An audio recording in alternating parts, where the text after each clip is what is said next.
Well, good evening. I call the Tuesday night, March 25th, Ames Area Metropolitan Planning Organization Transportation Policy Committee meeting to order. I'm the mayor, Joe. Oh, my bad. And Damon, Kyle, you want to introduce those at the table with you, and we'll get started. Yeah, so we got Damien, traffic engineer for Ames. We have Jonathan, who is works for HDR, who's our consultant, which we'll get to that presentation in a little bit.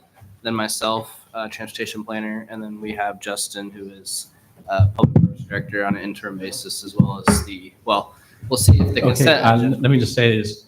Everyone, we got to pull the mics close to the mouth. We had people having a hard time hearing in the back. Okay. So if you would please don't swallow it, but get close to it, okay?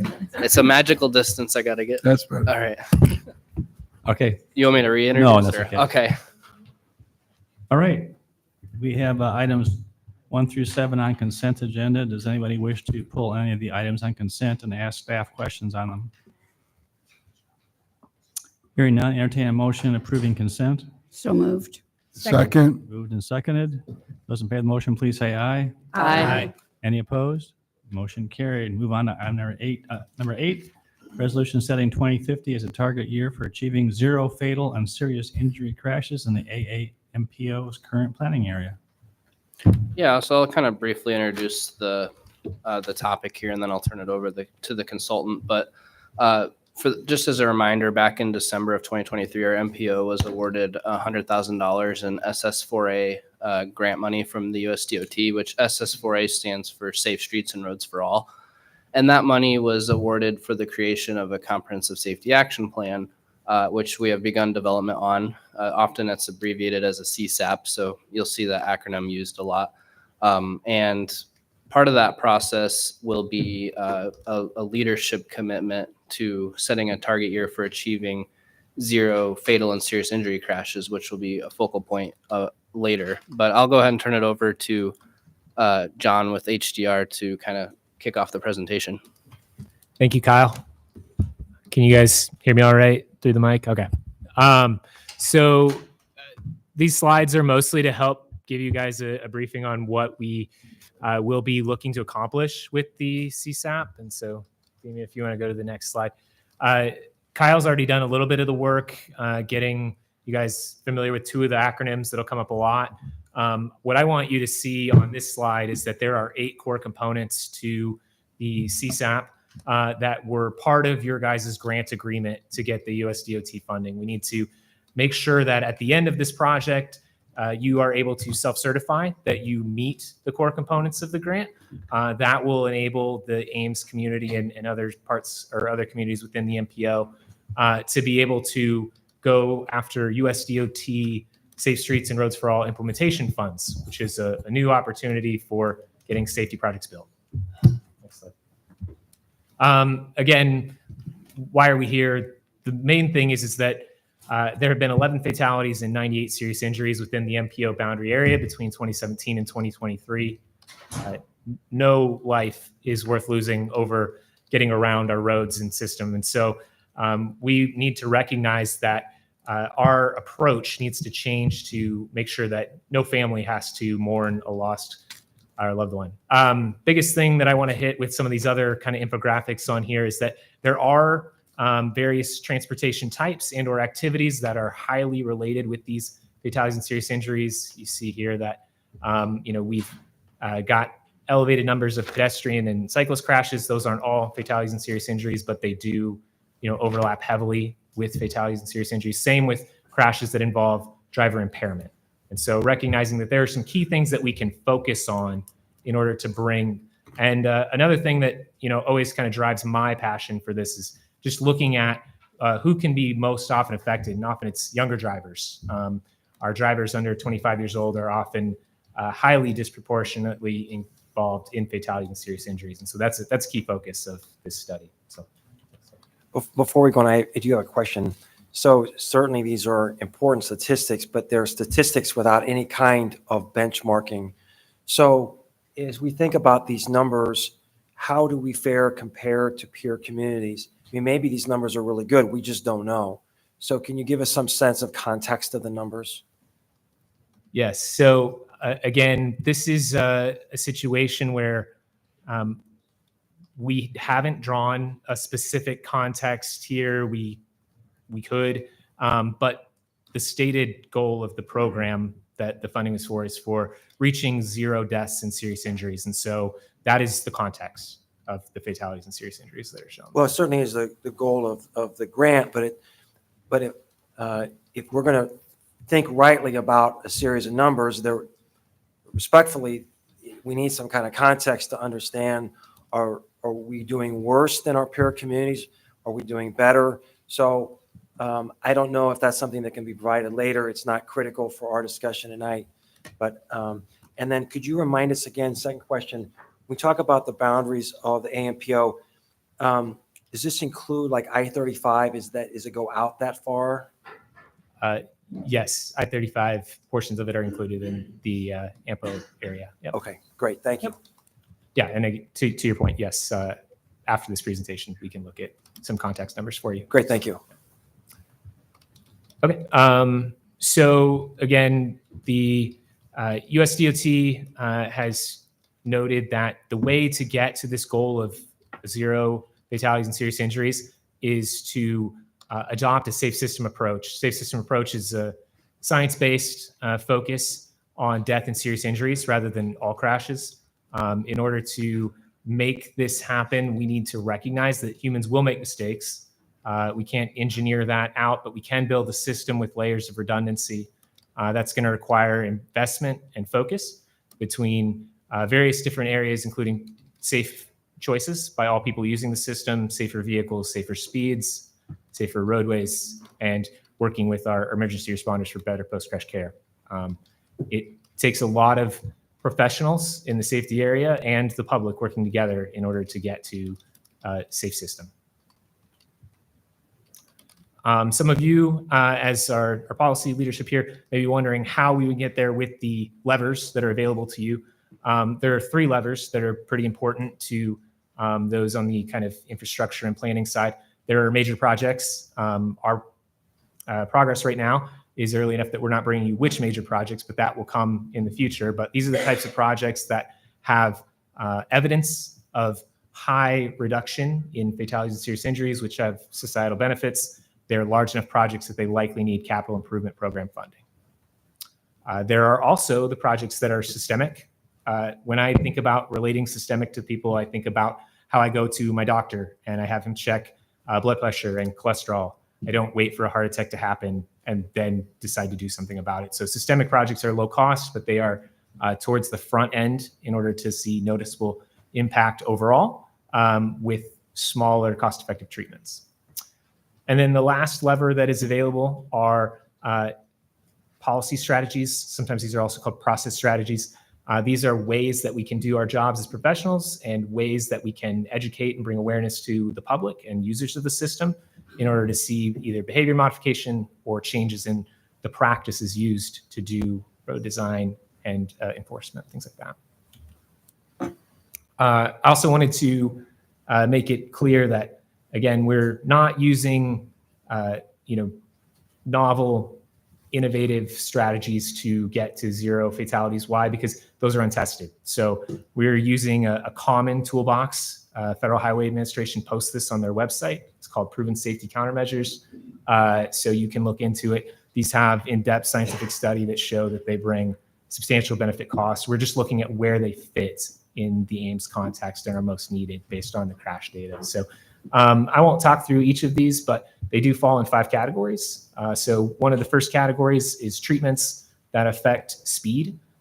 This can range from setting of speed limits to strategies that are a little bit more challenging with the regulatory environment we're in right now, so like speed safety cameras. So we will look at what is needed for justification of any of these strategies. Next slide. Other strategy categories that are non-motorist safety strategies. Recognizing again that the safe system approach calls out that vulnerability is one of the key factors leading to death and serious injury in transportation. And so because those who walk and are on bicycles do not have a protective shell around them, if they were to be in a collision, they are at higher risk. And so there are a number of strategies that we'll be looking at that would help to separate non-motorists in either time or space in order to make a safe space for them. Another kind of focus area for proven safety countermeasures are intersections. Obviously, intersections are where streams of movement cross each other. There are quite a few tools in the toolbox, some that are much more costly, like roundabouts, where we need to look at changing all of the pavement footprint. There are others that are much less costly and fit in different contexts, like rural county roads on the fringe of the MPO area. There may be very low cost improvements that we can do to retroreflectivity and signing in order to make those types of intersections safer. There are also a group of countermeasures that are called cross-cutting. They hit all of these other categories. Lighting is one commonly in this area, and also improvements to pavement friction. There are also two in here that are not specific countermeasures themselves, but ways that we find appropriate countermeasures through additional study. And then the last category are our road departure crashes. Road departure just means that, we have a vehicle that is, kind of left their travel lane. Oftentimes this includes even just leaving their specific lane and hitting a vehicle in an adjacent lane, or oncoming traffic from the other direction. So medians are in this class. Also, rumble strips are in this class of treatment. So all of these are things that we will come back with later, with kind of where we think they belong, what corridors they've been associated with based on the data. But where we are right now is we've completed a comprehensive safety analysis. It's out to MPO staff and the technical committee of the MPO to take a look at. We've also looked at existing plans and policy and process that are documented in the area in order to get a sense for what safety strategies may be needed. And then we are currently in progress working on a few other of the core components. So one of the core components is getting out to stakeholders in the community. Again, stakeholders include our enforcement community, who meet regularly in a multidisciplinary safety team. So we went and met with them. We've also held one public meeting so far, and we'll have another one scheduled coming up. Another part of what we're doing right now is kind of looking at various data out there, social vulnerability data, to help establish whether there are equity considerations. That was part of the grant requirements. We're continuing to monitor the federal environment for if those are to change or not. And then recognizing that regular work with the MPO technical committee, including one of the items that's for discussion tonight, which is the target year that needs to be bought into by leadership of the MPO as part of one of the 8 core components.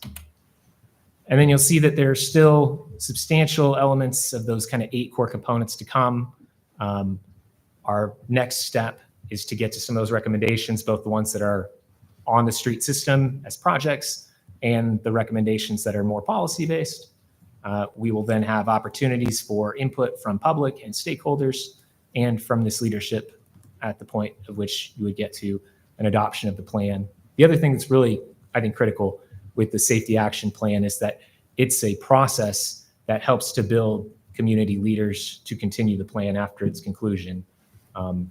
Funding studies just to study things that then sit on a shelf is not valuable, but funding a process where we become, investors in the work, that's very valuable. So technical committee is meant to take that over at the end of the project. And then there are some requirements for transparency and showing that there's progress.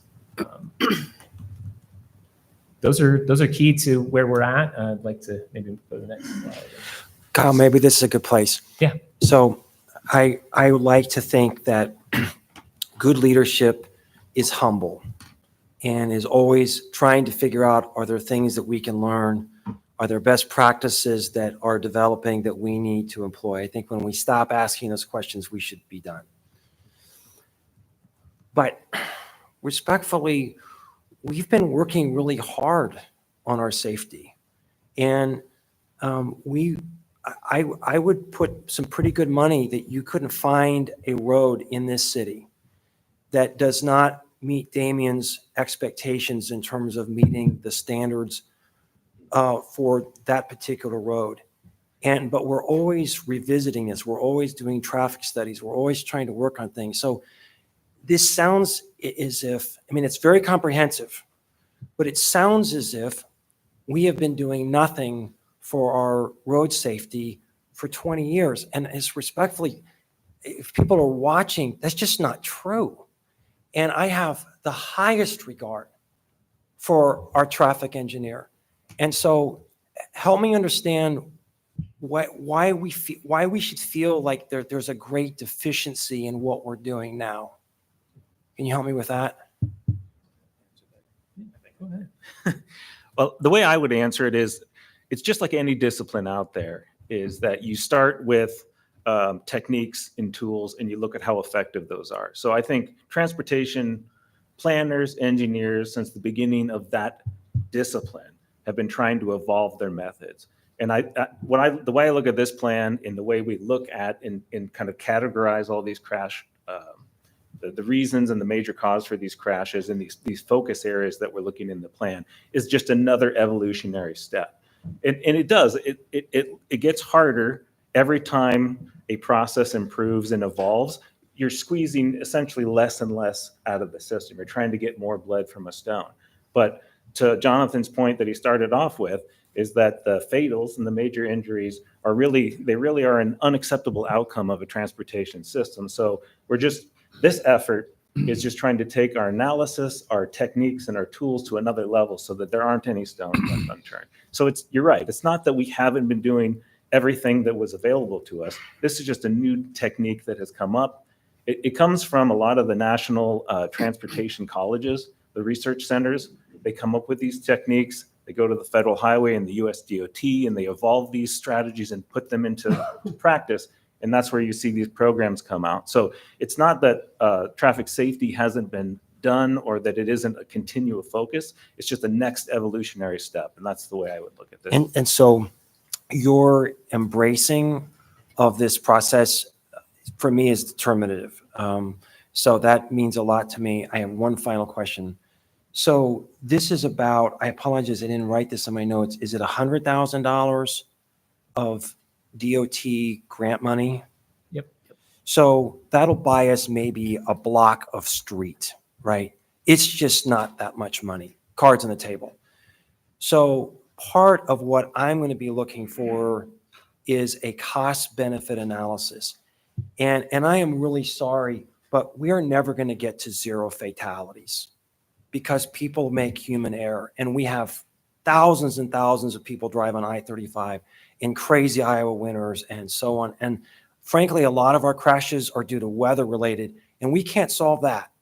So I want to make sure that I'm just going to put a placeholder in this, that as we think about what it is that's being proposed, what we're tasked with is a cost benefit analysis to make sure that I'd love to think we're going to go for zero, but we don't have that as an option for us around this day. That's not realistic. So my goal is to learn about best practices.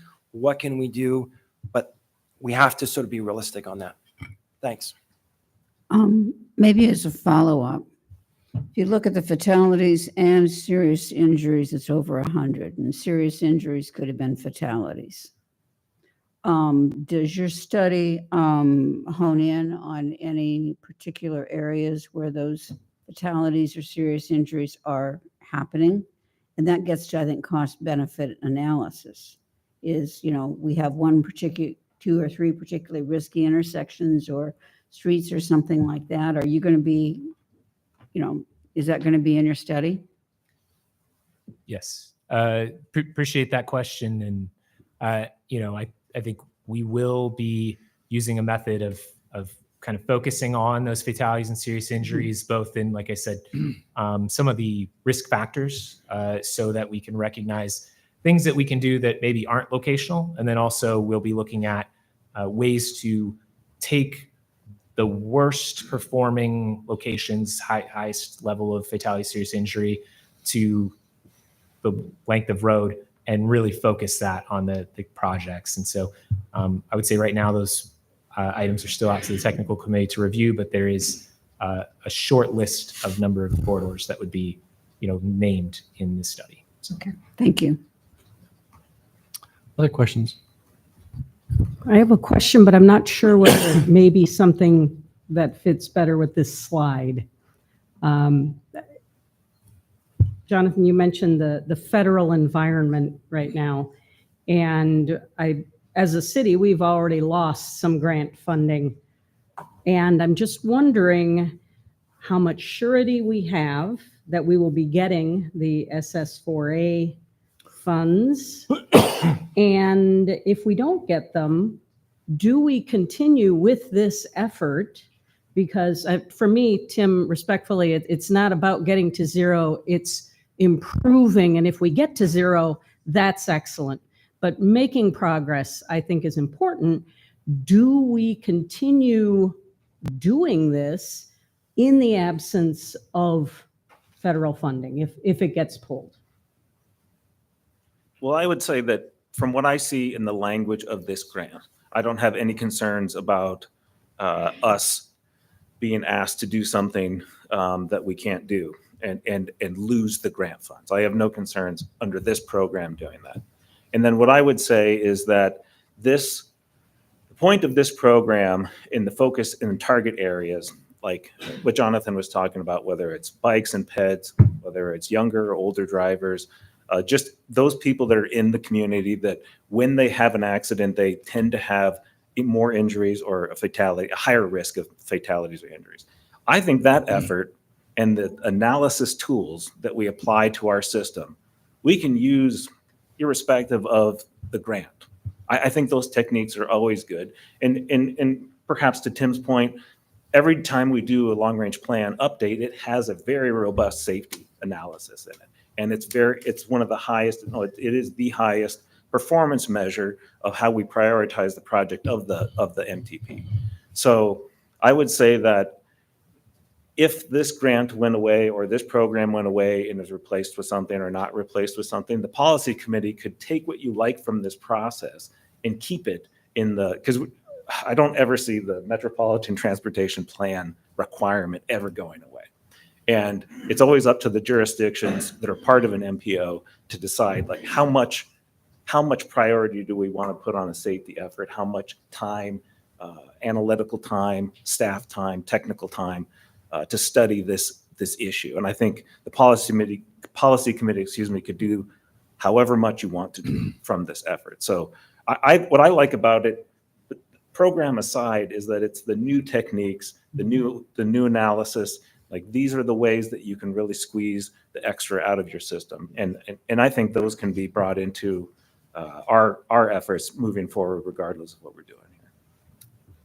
That's a great response. I really appreciate that, Damien. And I'm looking at this as a city, we are always striving for continuous improvement. Right. And if we didn't, I think we'd be falling short. So I appreciate the fact that you see ways in which the process and the identification of the tools can be beneficial regardless of the grant environment. Right, absolutely. And I think the reason the program existed in the first place is because cities or MPOs weren't maybe looking at it in this level of detail. Other questions? Any concluding remarks? Oh, I did have one more kind of element here, which is that, again, this group, we need you to help to back up the technical committee's recommendations so that we can meet the leadership commitment element of this grant. The technical committee looked at this slide. This is historic information on fatal and serious injury crashes over the last 6 to 7 years. We considered a potential outcome where, there's been a slight decrease in historical crashes. You can see that fatal and serious injury crashes are somewhat variable in year to year. They're not always as high, but they have been higher than 16 most years of the data that we have. So we considered a potential outcome where fatal and serious injury crashes do not improve anymore into the future.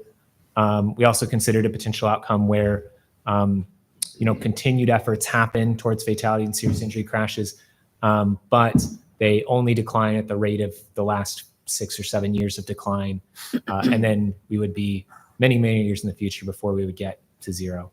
The technical committee would like to consider an approach where we do slightly more using these new techniques and focus on a 4% per year reduction as a goal, something that can be measured and worked towards in order to come to a goal year of 2050 for that. And so if you go to our last slide, Damien, generally the requests for this body as the leadership for the MPO area are to continue to be a safety champion yourself.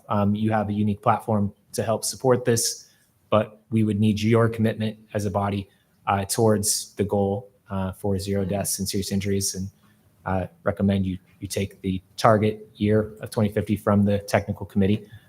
We also in the future need to ask about adoption of the plan. We forecast that being ready in September 2025, having been through the approval process with the technical committee by then. And then future support, as Mr. Garten noted, on priority projects that would require benefit cost and funding streams in order to get developed, in order to bring safety outcomes to the community. And that's the last of my slides. So could you go back to the slide with the target year setting? So help me understand why that's a linear line, because my presumption is that there may be some low-hanging fruit. Let's just say that we can find some intersections where we can make some improvements. But I think it's interesting that we're presuming a linear scale of 4%. Would that be something that we should reasonably expect? That's a really good question. So again, what we're talking about is trying to set a strategic direction and then recognize that some years will be more effective, some will be less because of the variability that's in this number. And so part of using kind of a linear average is so that we don't, kind of focus on one year that may be an anomaly.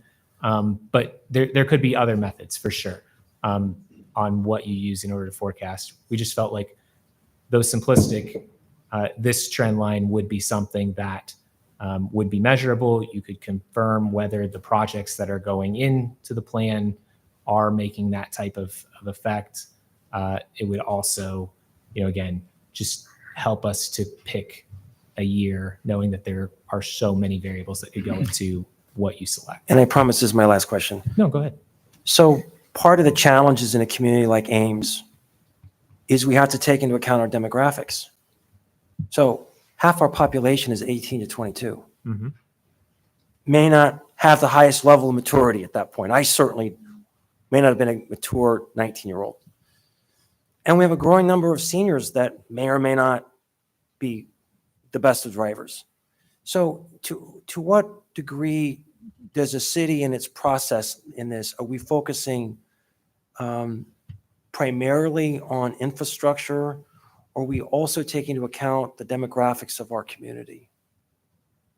Yeah, that's a really great question. And again, this process doesn't just focus on infrastructure. And that's one of the things that allows for us to, to basically say, this is what's right for Ames, this is what's right for another community.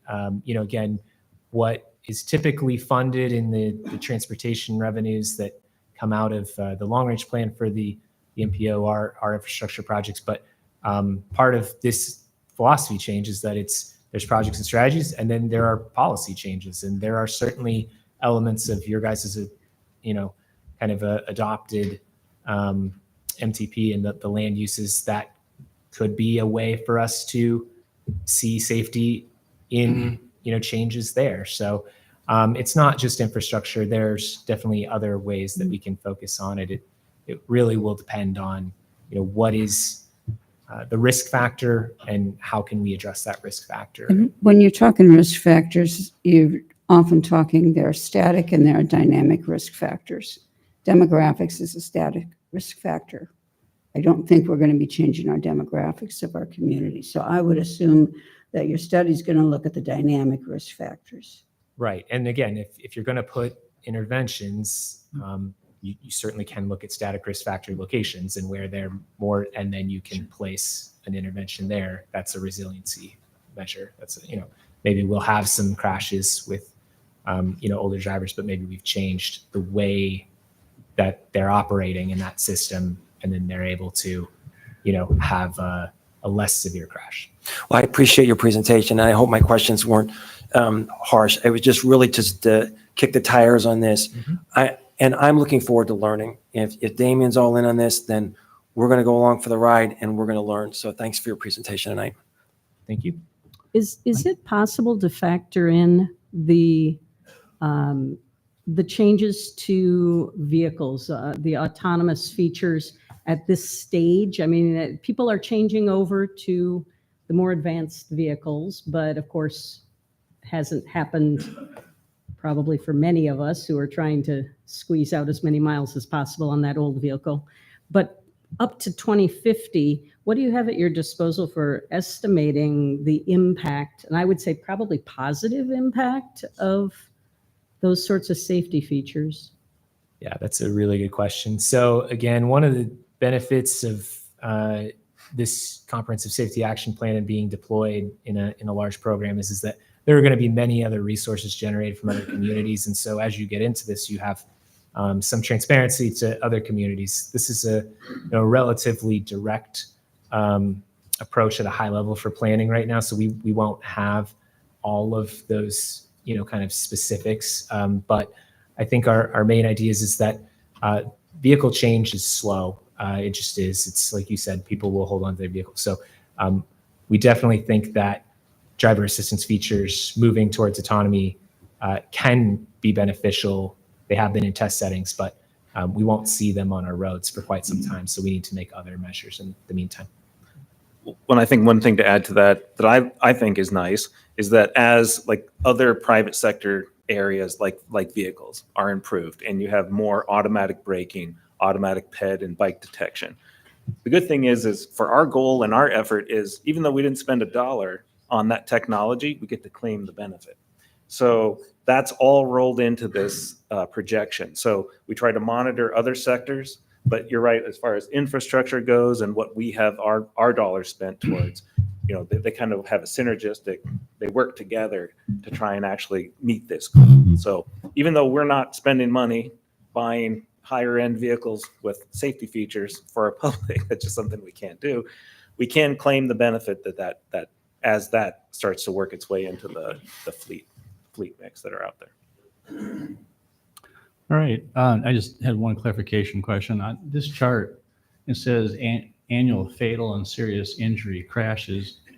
And on your earlier slide, it showed a total of 11 fatalities and 98 serious injuries.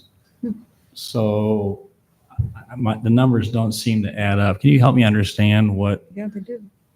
They add up. 109 divided by 7 years is 16. Yeah, but you got almost 20, 40, 60, 80. Yeah, that total was a sum from, what was it, 2000? So it's 2017 to 2023 prior. Yeah, okay. Also, I should mention, we did have a switch here. We've been showing crash events on this chart. Usually it is better practice to show fatalities and serious injuries. We want to account for, options where we can improve things with multi-fatality serious injury events, and we didn't do that here. So Yeah, I think a just little to bit Tim's point, I think it's, you got weather, you got maybe the same circumstances. I think we're just trying to understand and see how we're moving the needle and what improvements are being made. So anyway, I think we have basically covered the gamut and asked the questions that we need for tonight. So anyway, I entertain a motion on resolution setting 2050 as a target year for achieving zero fatal and serious injury crashes in the AAMPO's current planning area. So moved. Second. Thank you. Those in favor of the motion, please say aye. Aye. Any opposed?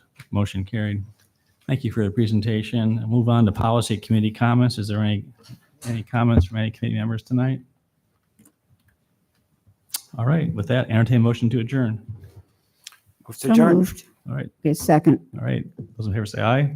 Aye. Oh, I forget. Scott, in arrears, welcome. Thank you. And yeah, if you want to just quick introduce yourself, and then we'll adjourn. So I'm Scott Longhorn. I'm the new supervisor in Boone County, and let's adjourn. Yeah, there's a Masquerading he as takes Bill takes Zimmer. take Bill Zinnel's place. Yeah. So all I'm right. just a little bit shorter. All right. Thank you for coming. All right. Have a good evening, everybody. We will reconvene here in a few minutes when we get reset up for the city council meeting. I've never-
We will call the regular meeting of the Ames City Council for March 25th to order. Welcome, everybody. And we'll move right into consent agenda. Does anyone from council wish to pull any item from consent tonight? Hearing none, entertain a motion to approve consent. So moved. Second. Thank you. Roll call. Aye. Aye. Aye. Aye. Aye. Thank you. Move on to public forum. This is time we set aside for comments from the public on topics of city business other than those listed on the agenda. Ask you to limit your comments to 3 minutes or less. Is there anyone that wants to address council under public forum tonight? And I have to confess that our electronic sign up iPad is not linking with my spreadsheet. So if you have signed up, I'm sorry I can't recognize you, but you may come to the podium. Seeing none, we'll close public forum. We'll move on to item number 19, annexation of Ames Golf and Country Club and Iron Subdivision. Kelly? Good evening, council.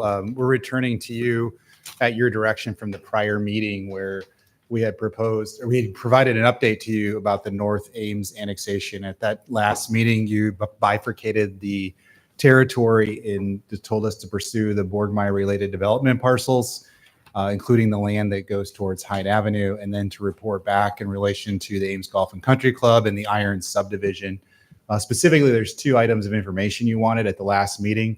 There had been 2 suggestions and a letter questioning the validity of the agreement and some of the elements and related to particularly fire safety, and then also, again, legality of the agreement. So we have provided those 2 memos to you from the related staff, and we're back seeking direction on how to proceed after you had split the territory at the last meeting. And obviously, I'm here to answer any questions you may have. Thank you. Again, council, if you would please make sure you're bring your microphone close to your mouth so people get in the back and hear. Questions?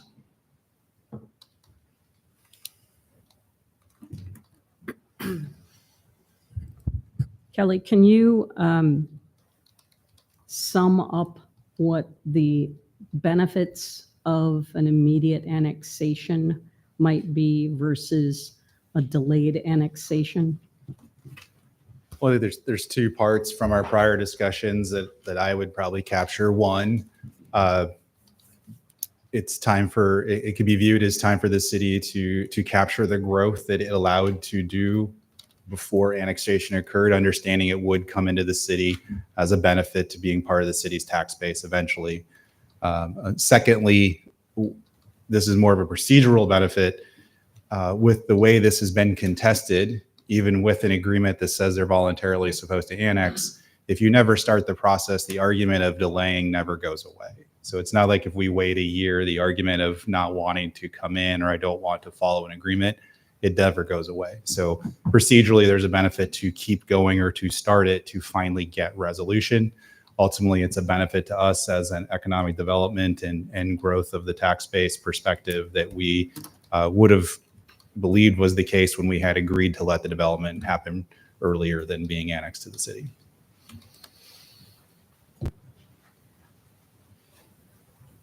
Any other questions? All right, we'll open up public comment. Does anyone want to address council on this topic tonight? If you do, would you please come to the podium, introduce yourself, and maybe begin. Daryl, I'll let you start. Mr. Mayor, members of the council, and city staff, thank you. Have a good evening. My name is Daryl Veggie. I live with my wife at Joyce at 5527 Irons Way, which is part of the subdivision as in question here. I was here 2 weeks ago, and I was here to express my opposition to being annexed, and I'm here for the same reason again tonight.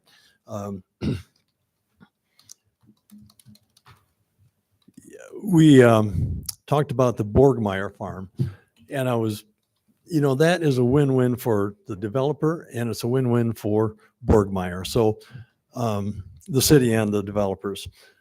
But it seems like in mid-January, then something happened. We said, well, let's just keep on going north. Let's get that Irons Way and the Ames Country Club. And I'm not sure what the reason was on that. But I think it seemed like it might be expedient for the city. And I think you gave no recognition to what it's going to cause for the members of the Irons development. Mr. Diekman, in his letter to the council, I saw it, very nice. I said he's looking for direction from the council, and I hope you'll give him some good direction. I am pleased that of the alternatives he gave, he enlisted the fourth alternative, which was to go ahead with the Borgmeyer and just wait with the Irons Way and the Country Club until we become an island. And I would really urge that you might think about doing that seriously. Mr. Diekman said, yeah, it could always be just delaying, but who knows?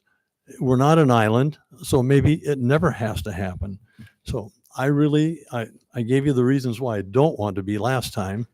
And so I'm not going to repeat them. I think you might hear some more again tonight, but I urge you to think about alternative number 4, which is to delay the annexation of the Country Club and the Irons. Thank you for listening. Thank you.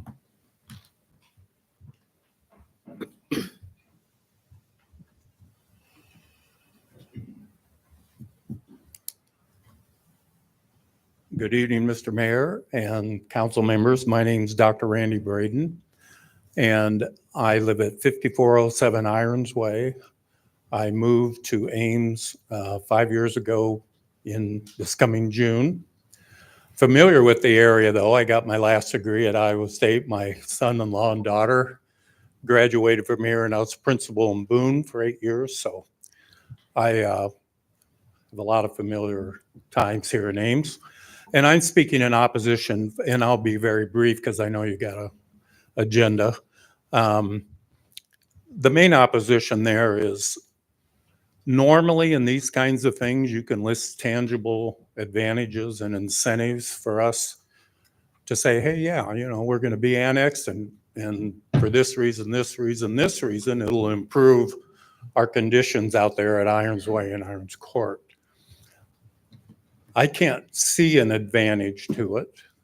And then the second thing, different from what we have right now. And the second thing is on top of a 30% assessment increase just a couple of years now, We expect our property taxes would go up somewhere in the neighborhood of 15 to 2,000 a year. And when you look at that coupled with we're not going to see anything any different than what we've had for the 5 years that, well, it's been there longer than 5 years. I've been there 5 years. That makes it hard to accept. Then not trying to get ahead of myself, but the implications of later having to dig up septics and hook onto sewers, all at our own homeowners' expense, that raises the anxiety level of all of our residents out there, and we're a very close group. And we like what we have out there, but it's making many of us nervous that not only will our property taxes increase immediately, but we'll have future implications that's very expensive. And so with that, I'll close. Thank you for letting me raise my opposition. Thank you.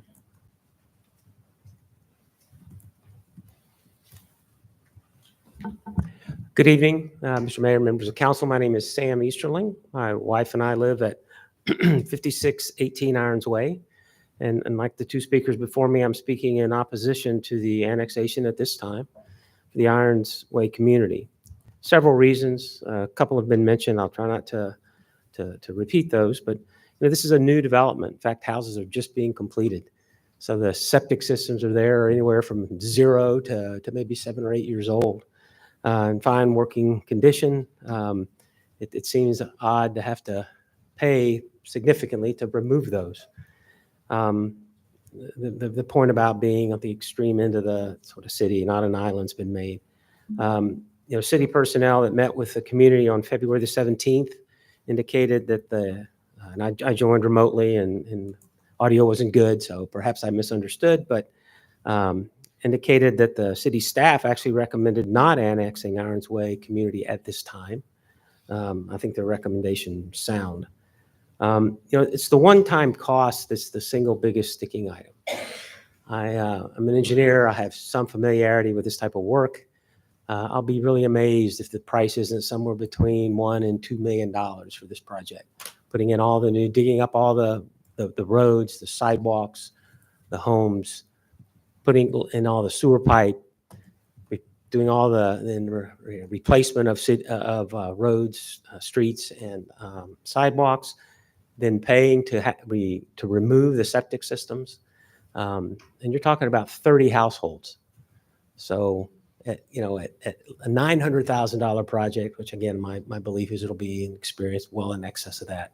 You're talking about $30,000 in one-time cost to each household, which is, in my view, excessive. It doesn't do a lot of good to look back, but I would like to say that I think a really more coordinated effort at the time this was structured by the county, the city, and the developer would have helped alleviate a lot of the problems. It was clearly envisioned that annexation would occur, right? The streets within the twin homes part of the community were, which I recognize is often the desire of the developer, but because they're not designed to what's acceptable for the city, even after we're annexed, we'll still be responsible for maintenance and snow removal of those streets. The developer, in my view, should have been required to, at that time, install the sewer system when it was a bare piece of ground. It was relatively easy to do, inexpensive. Granted, the annexation was coming in the future, but when you look at the cost then versus the cost now, that team of 3 people, I think would have benefited, and we wouldn't be here today, perhaps, if we had done that. Again, I will say for me personally, my wife and I, the increase in the taxes is not the issue. You're paying for things and services you're getting. I get that. We have to pay our way. But this significant one-time cost is really the big challenge for us all. So I'll stop there, but thank you very much for your time. Thank you.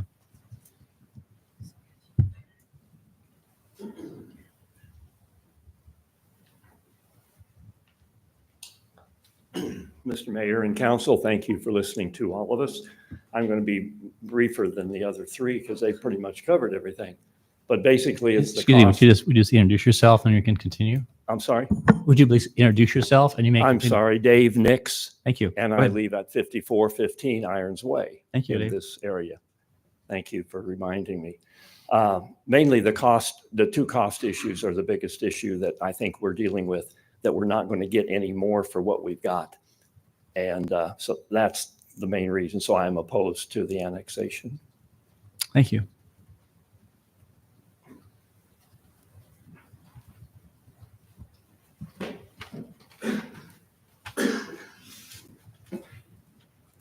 Mr. Mayor and Council, first let me thank you for your service. I appreciate it, and your public service.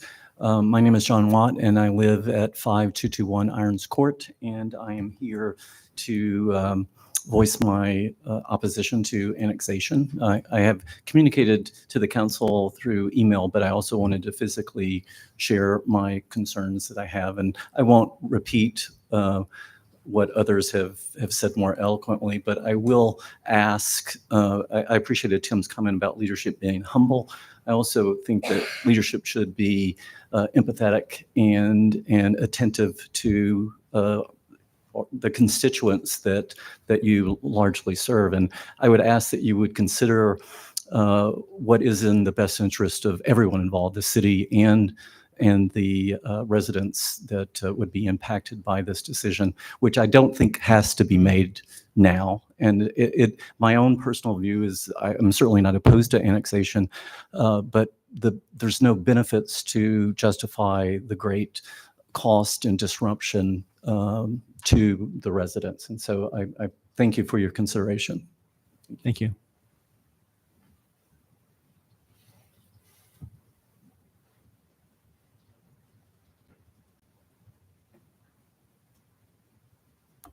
Mayor, Council, thank you. Jeff Sessler, my wife Stacy, and I live at 5205 Irons Court.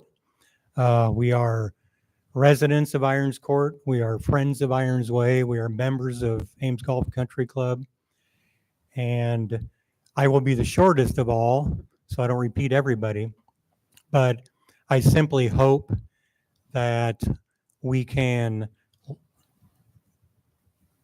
make the annexation happen in time, but we just hope that the horizon is much further away than what it is in our letter from January. Thank you. Thank you.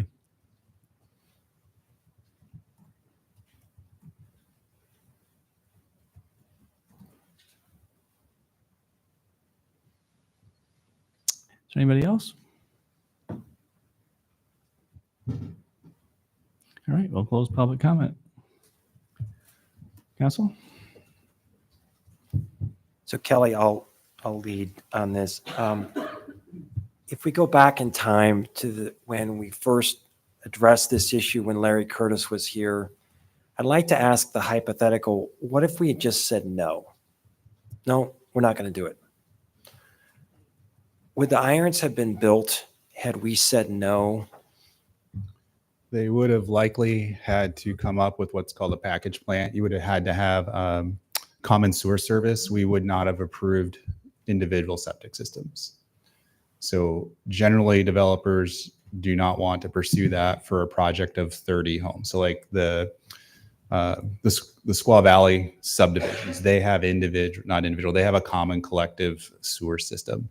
That's the type of thing that would have been expected if we had not waived our expectation of a sewer system and said, we'll do that because you're going to annex and connect in the future. So it would not have been how it is. It would have had to have some other kind of sewer thing besides the septic systems. And if you don't know, that's okay, but it seems like that would have been an extremely expensive system for the number of lots that are in the irons. Is that a fair observation? I think it's a good assumption. I don't know the actual cost. You do not see it commonly done. So I think that illustrates that it's not a low cost option. Yeah, so this is just my speculation. I think it's because of the expense of that kind of common system that there would not have been an irons. So, and again, this is speculation, but I just think it's important to recognize that if we hadn't tried to be lenient and try to help the Golf and Country Club with this project, none of you people would be living in a house to come tonight to address us from. You'd be in a tent out there. There would be no houses. And so I just think that's important to note that we tried to do a favor to the developer and to the country club. And if it wasn't for that, there would be no houses there. A second question I had, and I raised this in a prior meeting. I'd like to pursue this further. I do want to be empathetic to your situation. I do want to put myself in your shoes.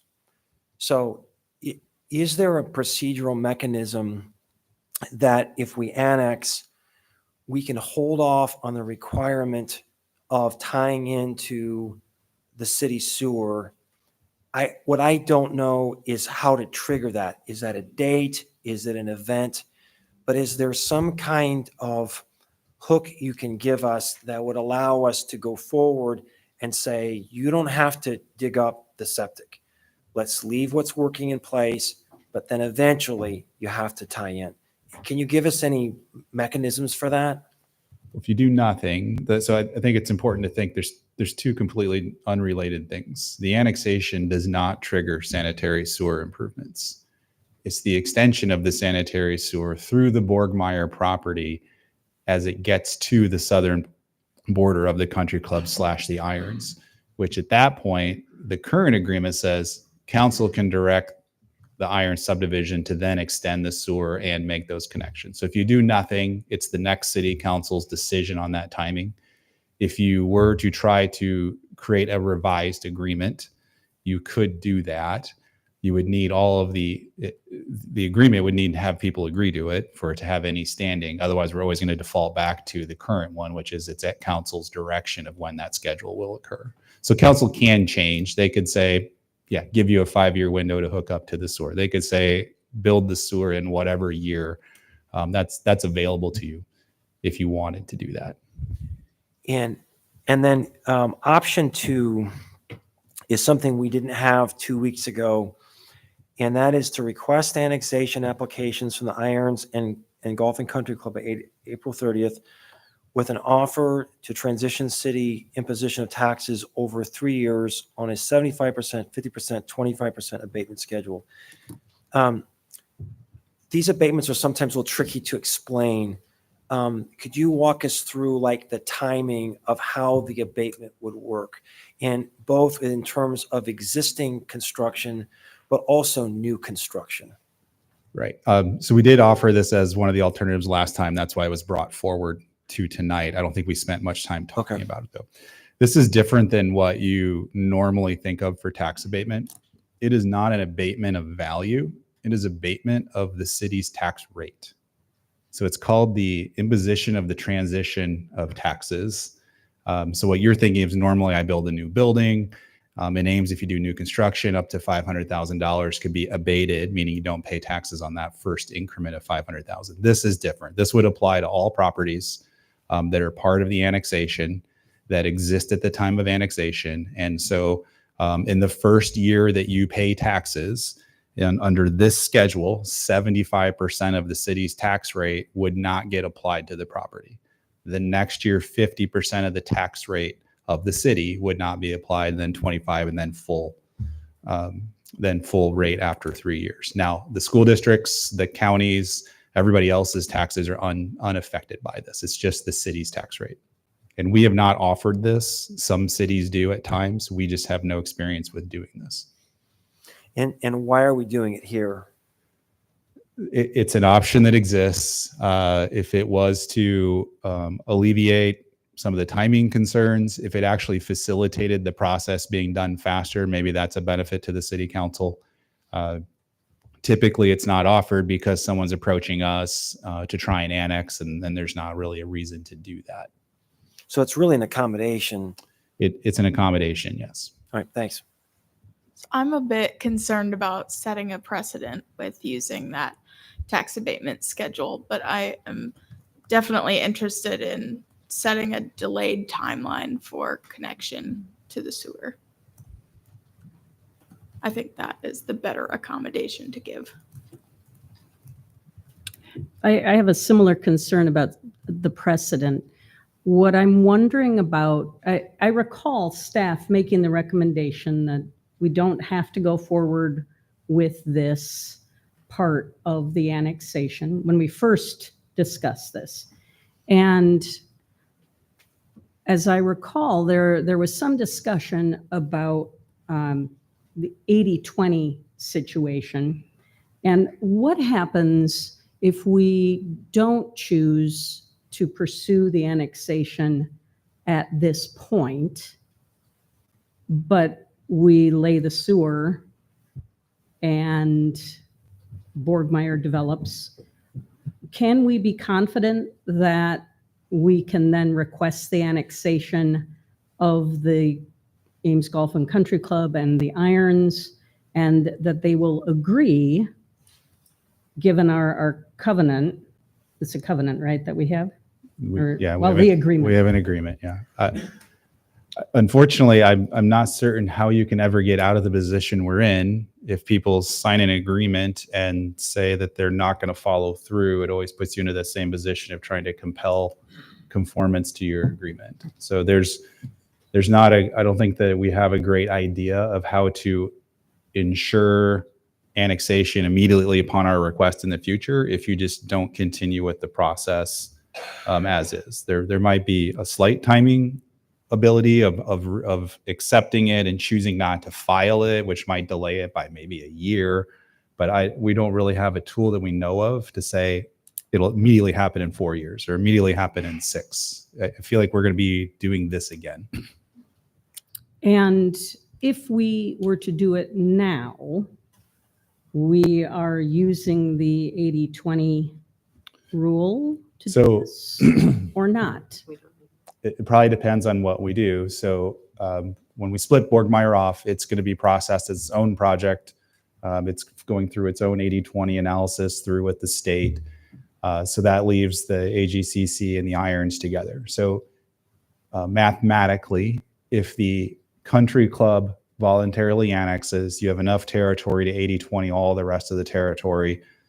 You should meet state standards as a logical boundary. You would be squaring off the city's boundaries, and they're surrounded by other territories. So I believe you would meet every standard in the state code with just the country club. If you ended up going to court to compel compliance, I'm assuming we would get, at that point, you could become maybe 100% voluntary if that's what we're doing, is going to the court to compel compliance with the agreement from everyone that's involved in the agreement process. So you could simply go with the country club, or you could pursue it with 100% of all these properties. Other questions? Kelly, can you remind us too, with the annexation scenario, when would taxes begin to be assessed in that area? Right. So if, let's say, we'll just use this year. So let's say the annexation was to actually get approved by the state this year. The properties in January of 26 would be assigned a value by the city assessor. And then when taxes would be paid at the city rate would be almost 18 months after that. So your first payment, I believe, in the fall of 27 would be the first time you're paying city taxes at the earliest with what's available, because you're still paying in the rears for all of the years you're still in the county and moving forward. So your 25 taxes are not impacted. Your 26 taxes are not impacted. The earliest would be the first payment in 27. So there's about an 18-month lag from that January time period. Whatever year that is that they come in the city, the January is going to trigger that. Okay. And can you also remind us how special assessments out there might play a role in maybe offsetting some of the costs? So that we talked about this a little bit last time. So the city has the ability to, at the request of property owners, and we would urge that it is at the request of property owners, the city could then design and construct the project. Commonly, or I shouldn't say commonly, the last time we did this, we then assessed the cost of the project to all the benefiting property owners on a 10-year repayment schedule. So the city fronted the cost. We put in the improvements at their request. They signed all of the assessment documents before we bid it, before we did anything. And then they pay on their taxes the assessment broken out over a 10-year payment plan, basically. Thanks. And I understand that's all separate from the annexation Correct. paperwork. That's a separate deal. Okay, Right. thank you. Other questions?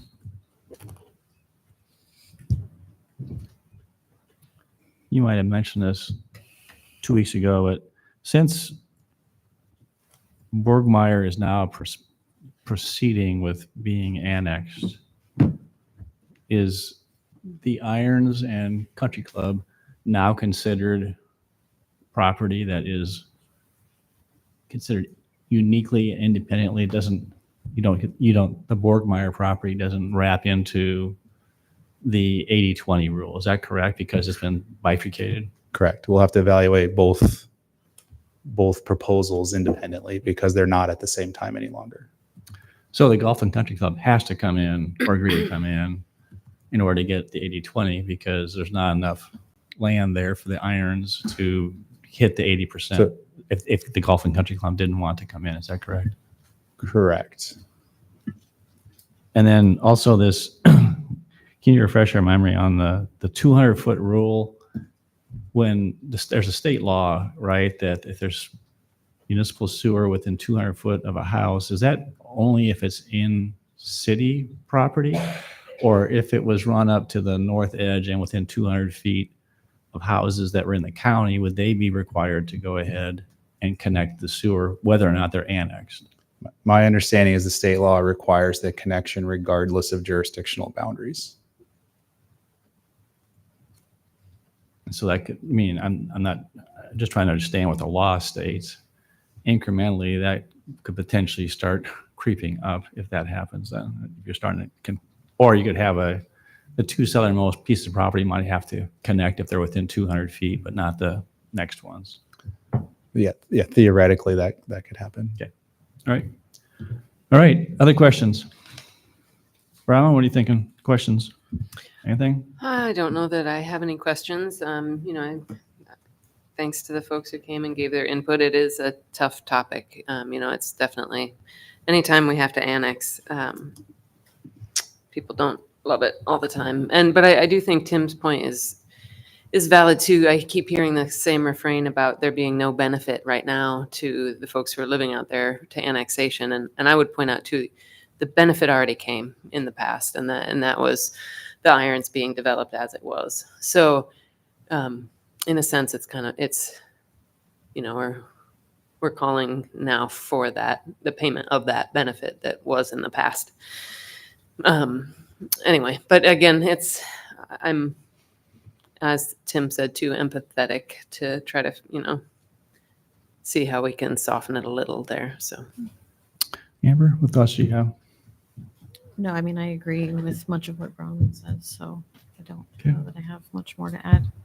All right. Well, I'm just going to try and summarize so we can get this, we can get some kind of direction to staff on this. There's a question that was raised about abatement, how that works. I heard several people express some concerns about precedent. However, I have heard some interest in terms of, is there some kind of an agreement where there could be a delay in terms of when sewer would either be installed in the development or be connected to or the houses be connected. And Kelly, I think I wrote down, you said that annexation does not trigger sewer install, but there could be some kind of a revised agreement that might have some kind of stipulations in that, which I would think would require some staff feedback and some discussion. I'm just trying to find some way that we can, there's 4 options right now. Is there also a 5th option? And if not, if council wants to move one of the options and vote on it, that's certainly I think that fine too. I'm just trying to get this thing to the point where I've heard from council the questions, and also in respect to the feedback. One of the commenters said that they didn't necessarily object to the property taxes, but it was the lump sum of putting the sanitary sewer, in and having operating septic systems. So, did you have something you I wanted? was going to say the agreement, well, that's feasible. You have at least 33 parties out here now. So you might have 30 that want to agree, and then that would be a question of are there holdouts or are there other interests? Like it's not one voice. I think you've heard that. There's one voice that most people don't want to be here, but the details of how that works for every property, that could be tricky to hammer out. If we could pursue that if that's your direction, but again, there's multiple interests here. Yep, understood.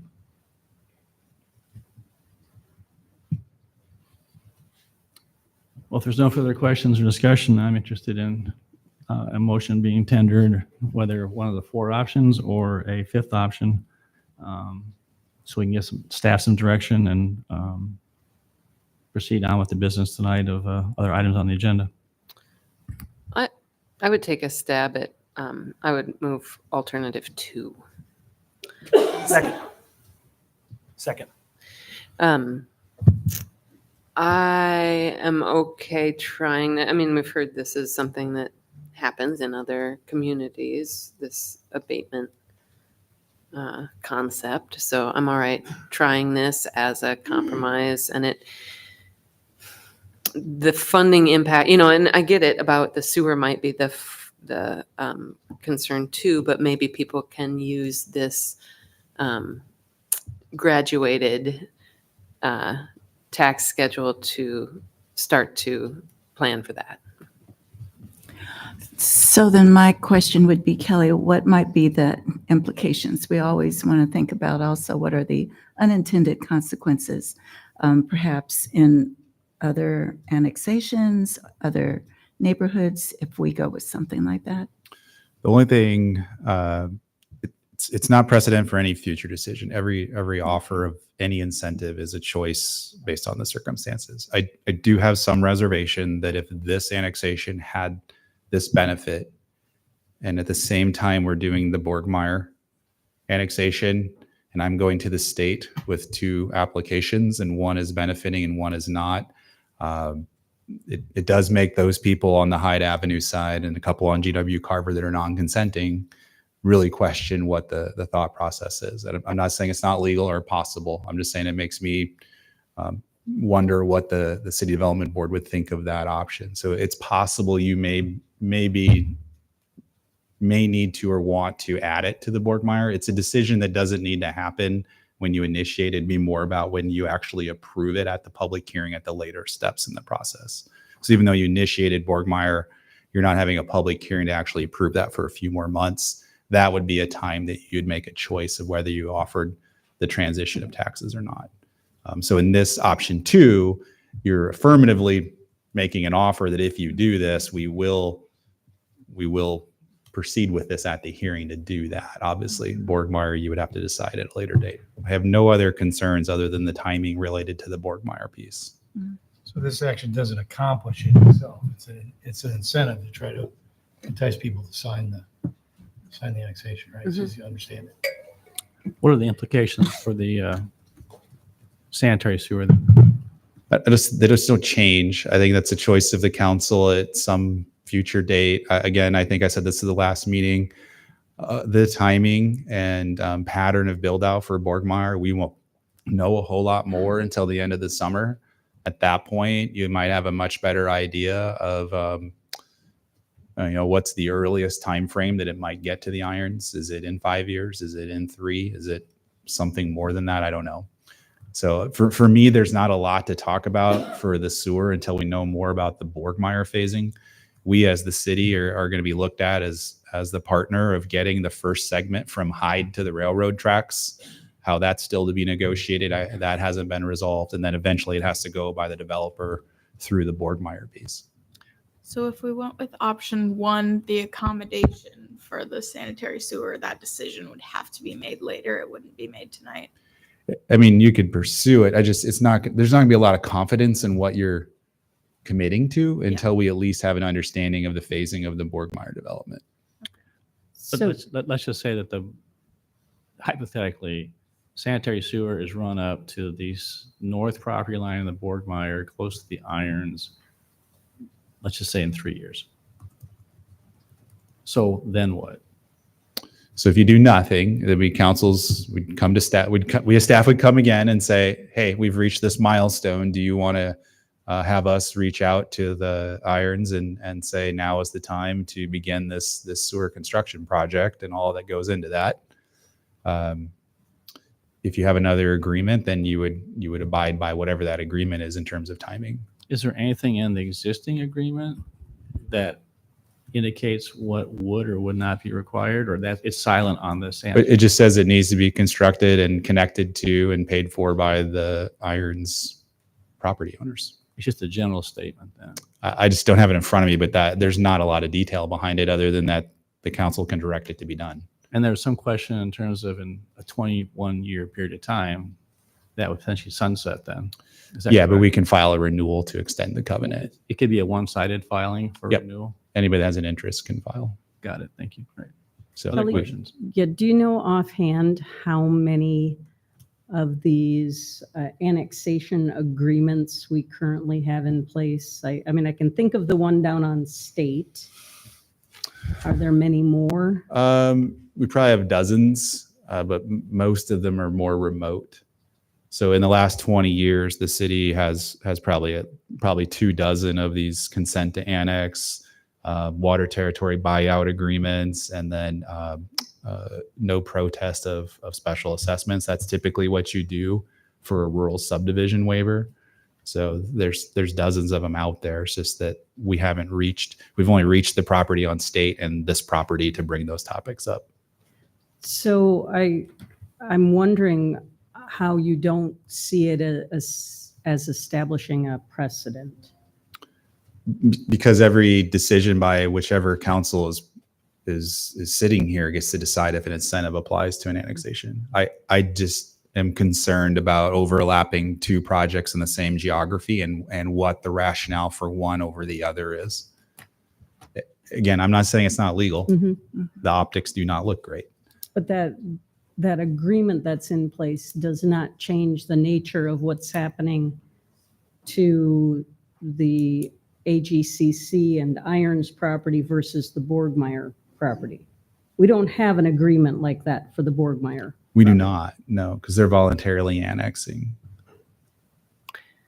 They did not seek a rural development, so there's no covenants applicable to the Borgmeyer piece. The other properties that did get a rural approval was the Sturgis property on Hyde. So they split their home off from another piece that they conveyed to the Iowa Natural Heritage Foundation. They had the same obligation to annex at our direction. They turned their applications in February as requested.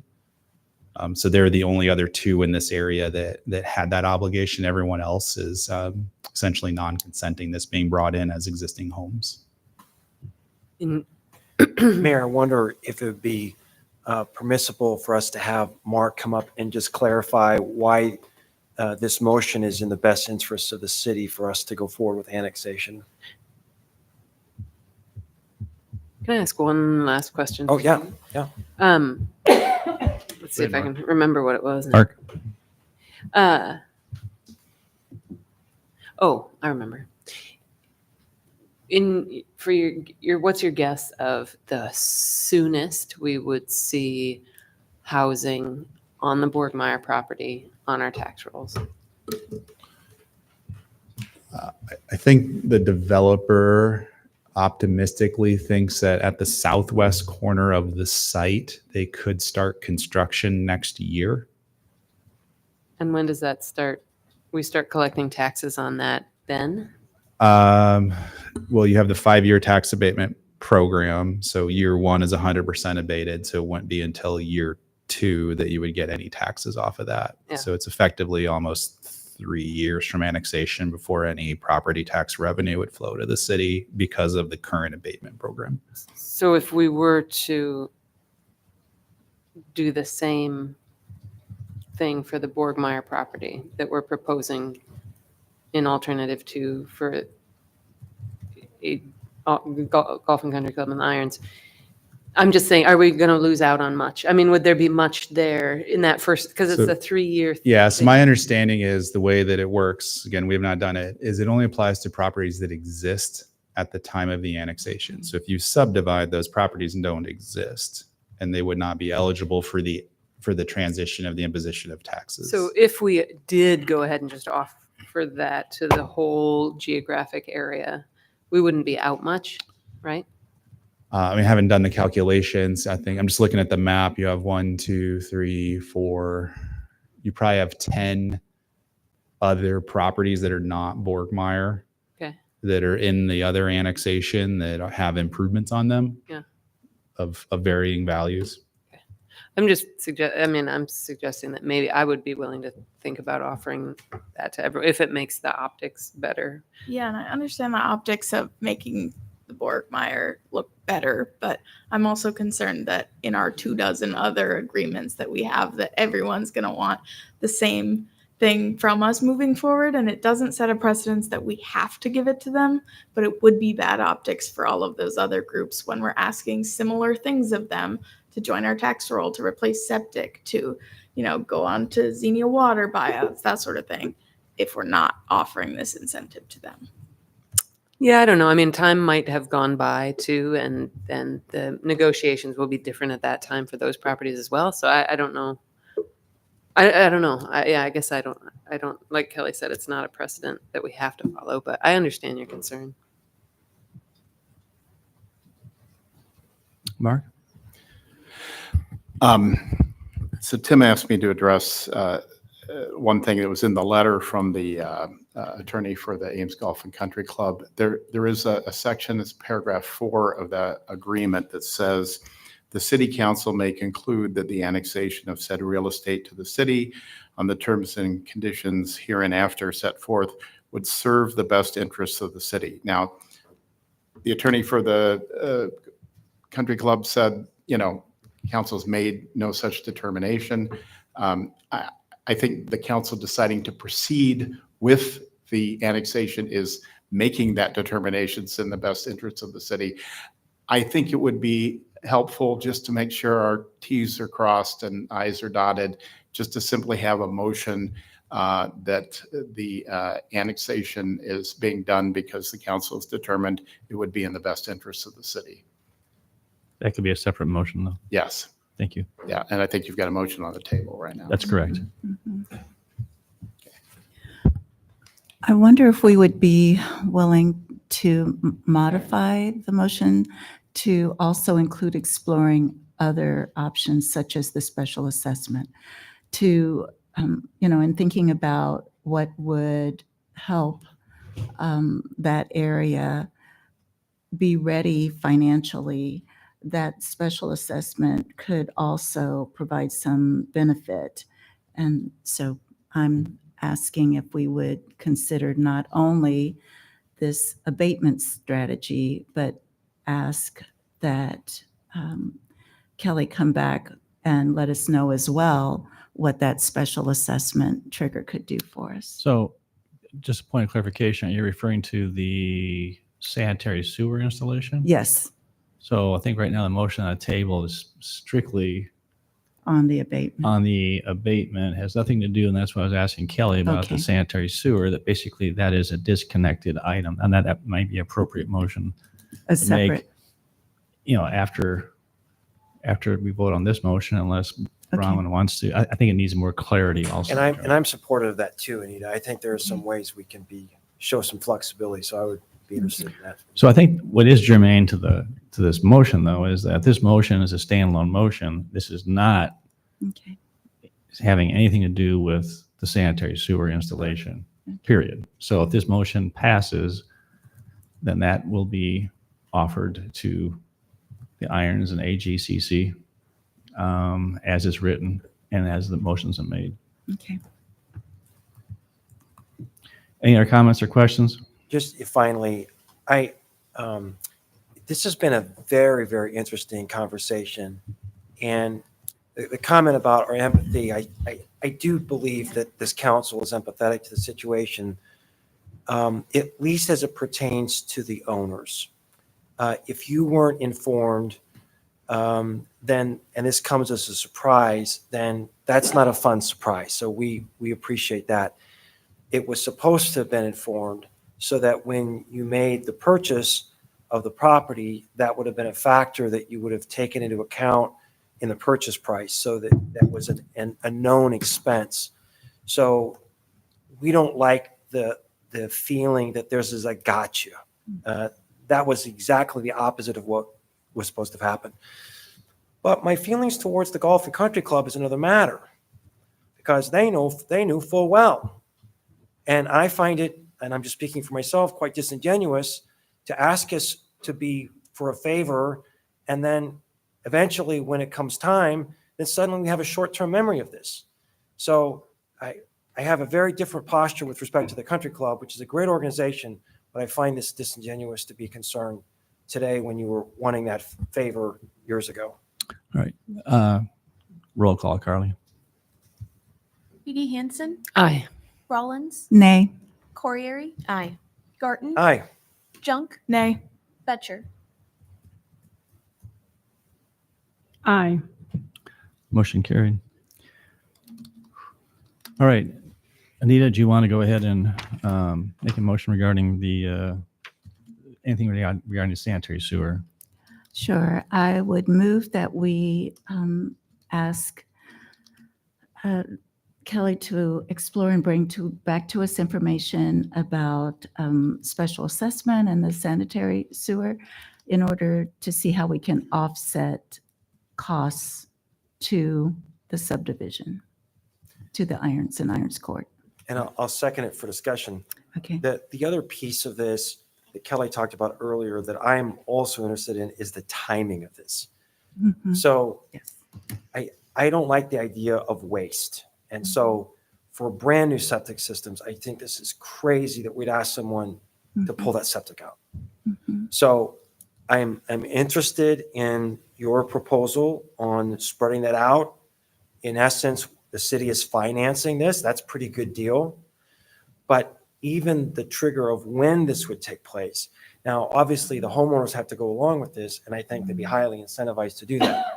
But if you would accept a friendly amendment, Yes. that we would ask Kelly to also bring us back some possible options for language in terms of the timing of when the tie-in would take place. Yes.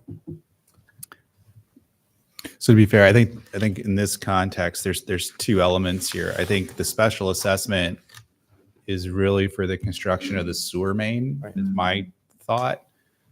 The individual connections are probably not going to get special assessed. We're probably not going to have plumbers go into people's houses to do stuff. So for me, we're talking about the construction of the sewer main. And then we get back to Tim's comment of what's the timing of the actual connection that's expected, which would be the homeowner's obligation to do. Does that fit the idea of what we're thinking here? Thanks for that clarification. Yeah, I'm there now. It would seem that there's multiple questions. One is who builds the sewer system, because they could build their own sewer system, correct? Correct. 2 is timing.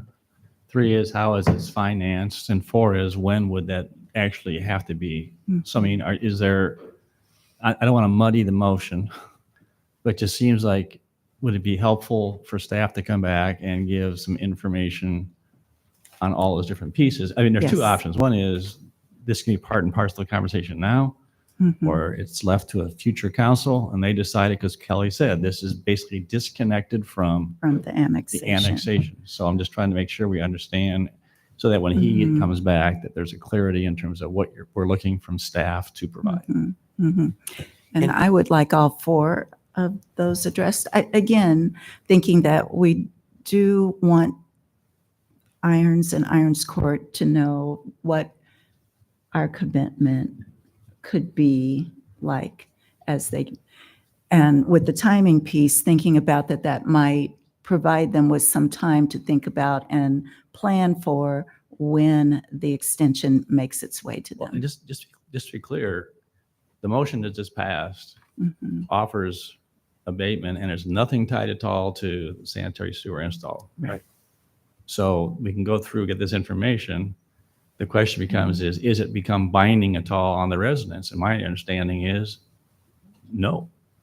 Correct. They'd have to sign new contracts. At the contract, they have to sign the annexation. And the motion that just passed had nothing in it regarding the sanitary sewer. Correct. So the point is that we can go be through the fair, exercise. There's no way we're going to hammer out a sewer agreement in the next 30 days. Motion Okay. 2 is to return by, to get participation or agreement to annex by April 30th. We are not going to resolve sewer special assessment timing and issues in the next 30 days. Okay. That's not realistic. Just again, that's why I kind of see them as two different things in terms of how to. My next question was going to be, when did you actually want us to come back with that type of information? And what's going to be done with it? Okay. Again, it's if the residents have heard this is what the offer is right now. Right. If they say no, we don't want the sewer annexation or don't want the sewer to proceed, then what happens? You can't rescind the motion that just Right. passed unless someone makes a Okay. motion to rescind the motion, essentially, or reconsider the motion. Well, I'll rescind this motion. Well, so that I'm we just can- trying to make sure we're clear because one is going to take staff time, Right. and two is understand what we're trying to accomplish. The other piece of this I don't want to lose sight of, if someone who's in the irons now decides they're going to sell. So if you're a prospective buyer buying into the irons now, there's a lot of uncertainty about what the expectations are.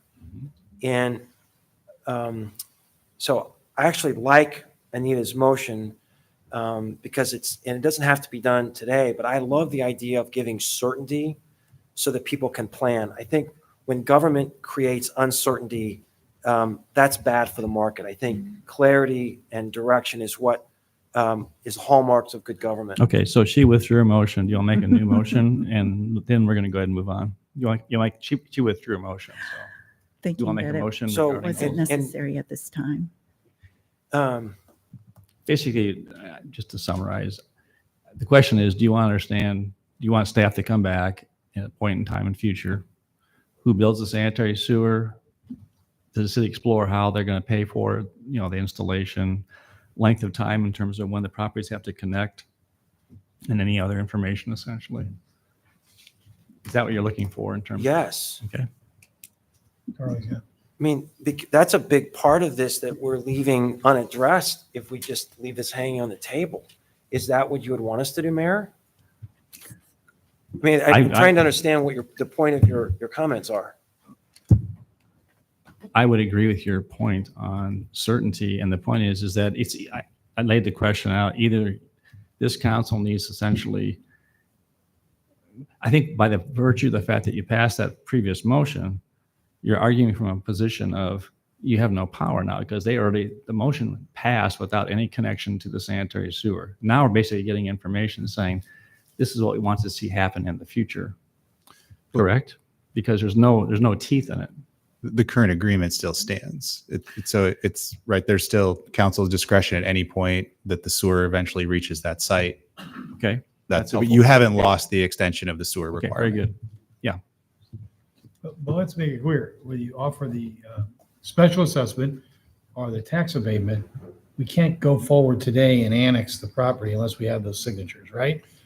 Right. So just to be clear, So what we're trying to do is get incentives that will entice the people to sign the annexation. annexation. That's it. Just want you to know, you can't bifurcate this now, say tonight you're going to move ahead with the annexation. You're adding incentives on the table to entice them to sign. Right now, they haven't signed. Do you understand that? I do. Okay, I just make sure, I thought people would think we're going to move ahead with the annexation.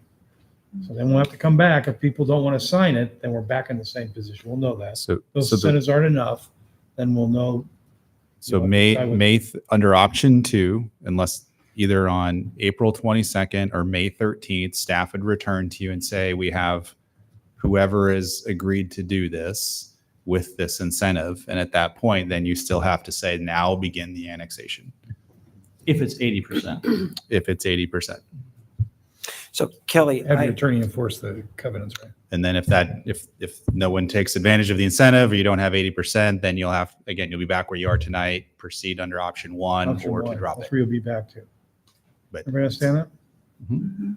And so if we put ourselves in the position of those that were asking to sign, I think it would be an additional incentive if they knew that we had an interest in creating some level of flexibility with the sewer. We heard that from almost all of the people that came up to us.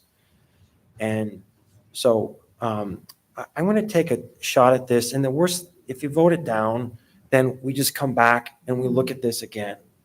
But I'd like to try to give some certainty tonight. So I would move that we direct staff to come back to us with options for the timing of the tie-in to the sewer and information on special assessments. You need a timing when to build the sewer too. And the timing of when to build the sewers. Fair. I'll second. Or do we do that one? Oh, and who pays for the sewer? I mean, who builds the sewer, right? Correct.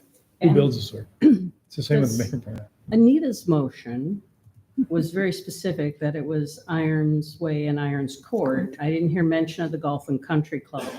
Is your motion for that entire? And that's a fair question.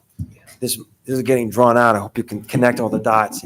I meant to say for the entire development. Thank you for that clarification. So nuance there. The agreement does not require the country club to connect to the sewer, only the residential properties. Oh, There's a reason that's the way that's structured. why are they not required to connect? Because they already had a mound septic system at the time, and that was the decision, that they weren't new development. It doesn't mean they can't ever connect to the sewer. It just means they weren't obligated to do it with the subdivision. So the state law, It would still apply. The current route of the sewer doesn't, I believe, get within 200 feet Okay. of the clubhouse. So there's a reason that wasn't part of the agreement originally. All right, so why don't you see if you Yeah. can reread the motion so we're clear, okay? So I have that. Can you look closer, Carly, so everyone can hear? Sorry. I have that it was moved by Garten to direct staff to come back with options for the timing of tie-in to the sanitary sewer and information on special assessments. Added to that was the timing and financing of the construction of the sanitary sewer. And he clarified for the entire development. Hmm? Who builds the sewer? And who builds the sewer? Who builds the sewer? all right, That's how the sausage is made. all right. I'm sorry, who seconded that motion? Bronwyn Are did. you acceptable to all those Yes. changes? Okay, all right. All right, roll call. All right. Rollins. Aye. Corriere. Aye. Garten. Aye. Junk. Aye. Betcher. aye. Beatty Hansen. Aye. All right, very good. Anything else, Chief, for us tonight, Kelly? There was one more motion we needed to make. On the Go ahead. Yeah, so I would move that we adopt a resolution that, is that the right word? Yeah, that's fine. A resolution that annexing would serve the best interests of the city. Second. Roll call. Corriere. Aye. Garten. Aye. Junk. Aye. Betcher. Aye. Beatty Hansen. Aye. Rollins. Aye. All right, very good. Anything else from you, Kelly, we need tonight on this item? I do not. All right, well, thank you very much. We'll move on to item number 20. Resolution memorandum of understanding with Ames Regional Economic Alliance to identify developer for city surplus land located at Harrison and Wellback Avenue, intersection, excuse me.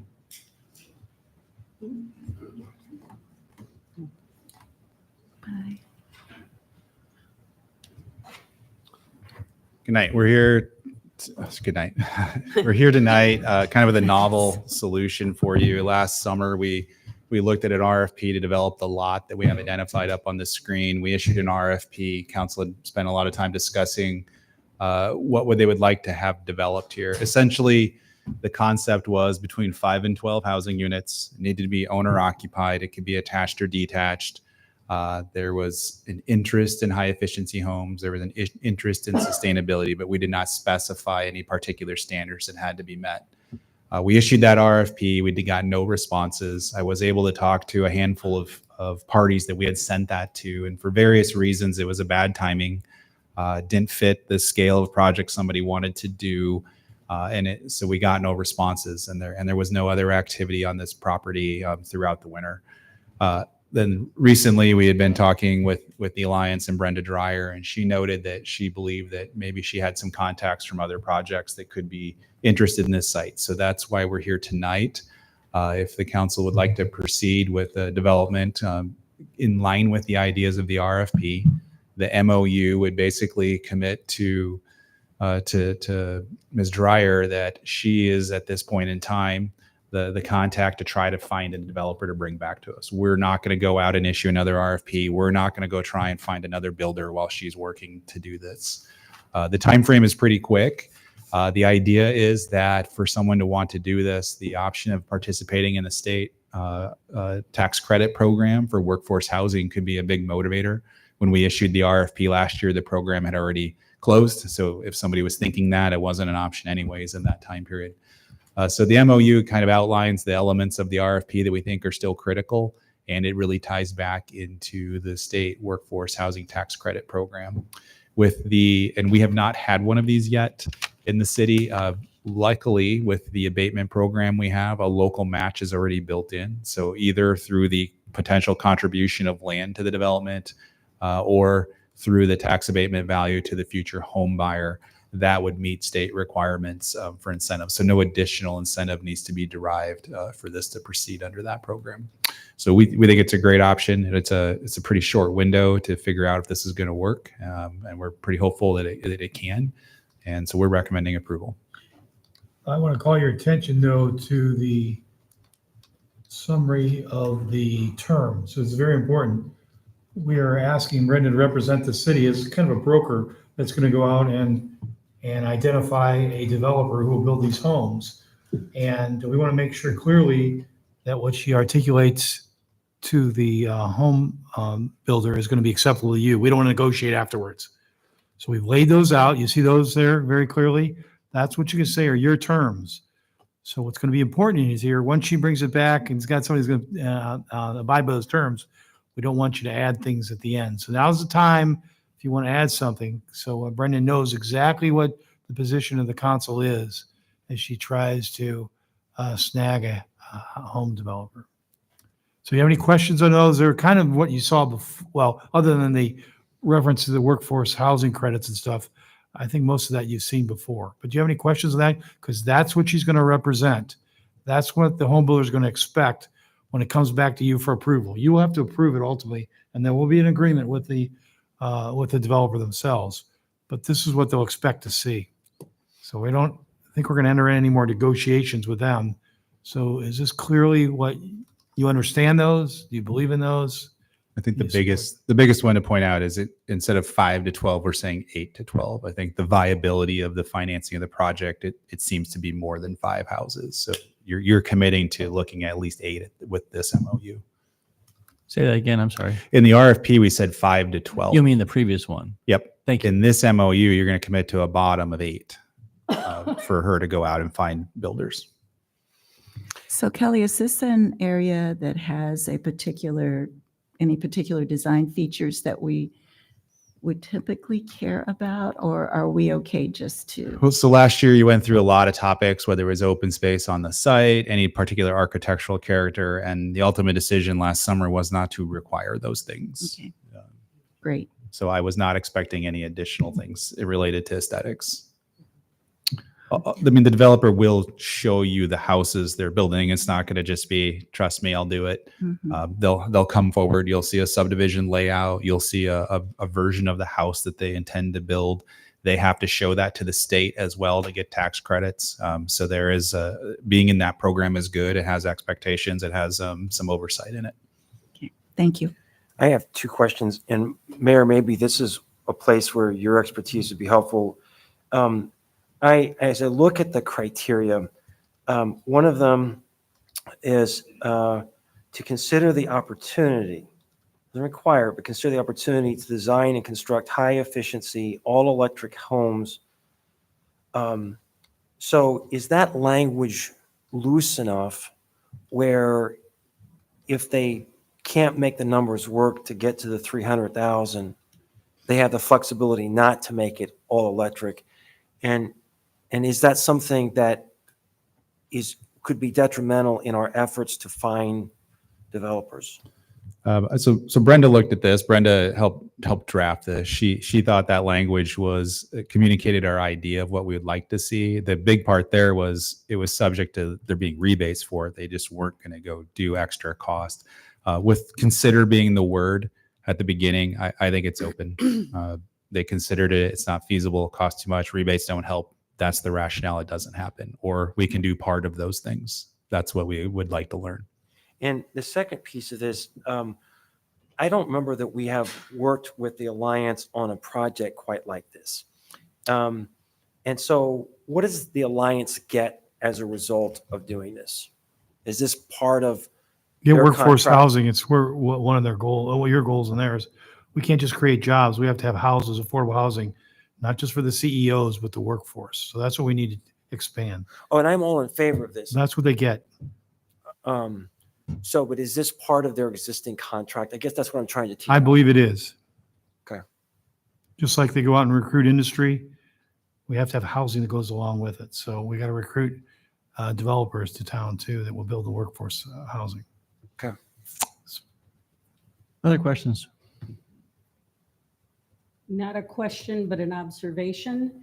Having attended the Alliance meetings for the last year and a bit, I have seen the presentations that Brenda has been giving about the workforce housing that has been constructed in Boone and Nevada, and I think Webster City is maybe getting some, and maybe Ogden, not Ames.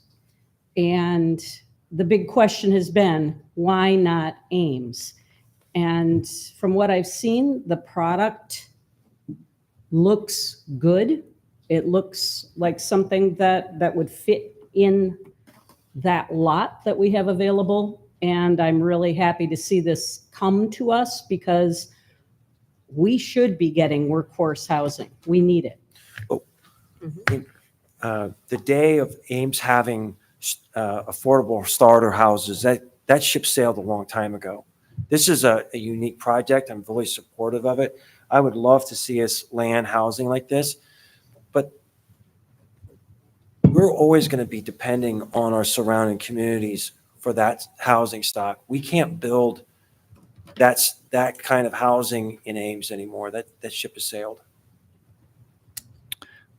So last time this property was talked about before we sent the RFP out, there was notice given to the surrounding neighborhood, and there was quite a few people that came and offered their opinions. Have they been notified that this is now on the agenda also and being considered tonight? No, we did not send any additional notice out since last summer when the RFP parameters were approved by the city council.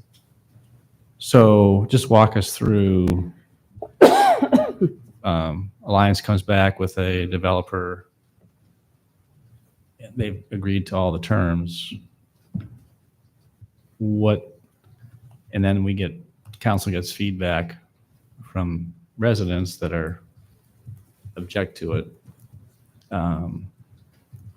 Council can jettison or cancel this, not accept it. I'm just trying to anticipate that if there are. You're not signing any contract. You're agreeing to let the Alliance identify a partner builder. I think no one wants to go negotiate something if there isn't an expectation that you're going to follow through on the RFP or specifically the terms now that are being articulated in this MOU. You went through that. You've heard the comments. There's going to be a subdivision that has to happen. You can refine the details. But if you're not comfortable with 8 houses being on this property, I would caution you to proceed then, because that would not be a fair approach to go out and find someone and have them invest time in this if you're not interested in at least 8 houses. I think that's well said, and that's just more or less, I think this is a great approach. I'm just saying is that just anticipating that there may be a lot of people that are very upset that, well, they didn't hear about this, they didn't have a chance to weigh in on it. They object to it. We heard they wanted it to be a park. It's just more or less being by virtue. I would encourage council, if voting to go ahead and move on it, that we're going to stand behind it and move forward with it. Well, Kelly made a good point. I mean, these are still the criteria that we approved in June of Mhm. 2024. So it's no different than the last update they had. So That's why I guess I did not take that step, because I didn't really have a project to show anybody. And to me, we were just moving ahead with iteration 2.0 of what you said last summer. Yeah, and would this not come back to us when they have a presentation of a conceptual development plan? Absolutely. And I think that would be appropriate at that time to let the neighborhood know that there's a prospective developer. And if they're interested in the concepts of it before we actually get into the public hearing process, then that's totally reasonable at that point. Kelly, play out, what happens if this doesn't work? And if we don't find developers who are willing to go forward with this? Are we left at that point to just sell the lots at the highest, let the free market do its thing, and there'll be some nice houses built there, but it won't be workforce housing? Is that sort of the worst case scenario? I mean, I don't even know if that would happen. So last year, there was no price point associated with the RFP. You could have built 5 large lot homes here. People weren't interested. At that time, no one was interested in that scale of project. So if there's no RFP, we just have this lots for sale for someone. I don't know who takes it for any particular house, whether it's moderate or high income or low income. Okay. And then one more question, that this is being offered potentially as low as $1 for That was in the land. RFP last year also. Okay, so is there other infill land that city owns that there'd be an expectation by developers that the same offer would be given to them? I don't think we own any other. Baker subdivision. Except for that's not exactly city, it's city control, but because of federal Yeah, the money dollars, is you used, right. can't Yeah. offer the lots for Correct. $1 Right. unless it's for low income. Yeah. This just has no strings attached because it's city property with no federal funds or state funds behind it. I just know that, I think appropriately, council is asking what kind of precedent is being set, and there's other land that, but I think the goal is workforce housing, and then maybe that's what's going to take to get the housing to move forward. Okay. Yeah, so it's an economic development tool of the Maybe city university to property. support development of workforce housing. That would the be university the property. linkage to We don't why have you it may yet. offer the land for $1. Okay. Open up public comment. Does anyone want to address council on this topic tonight?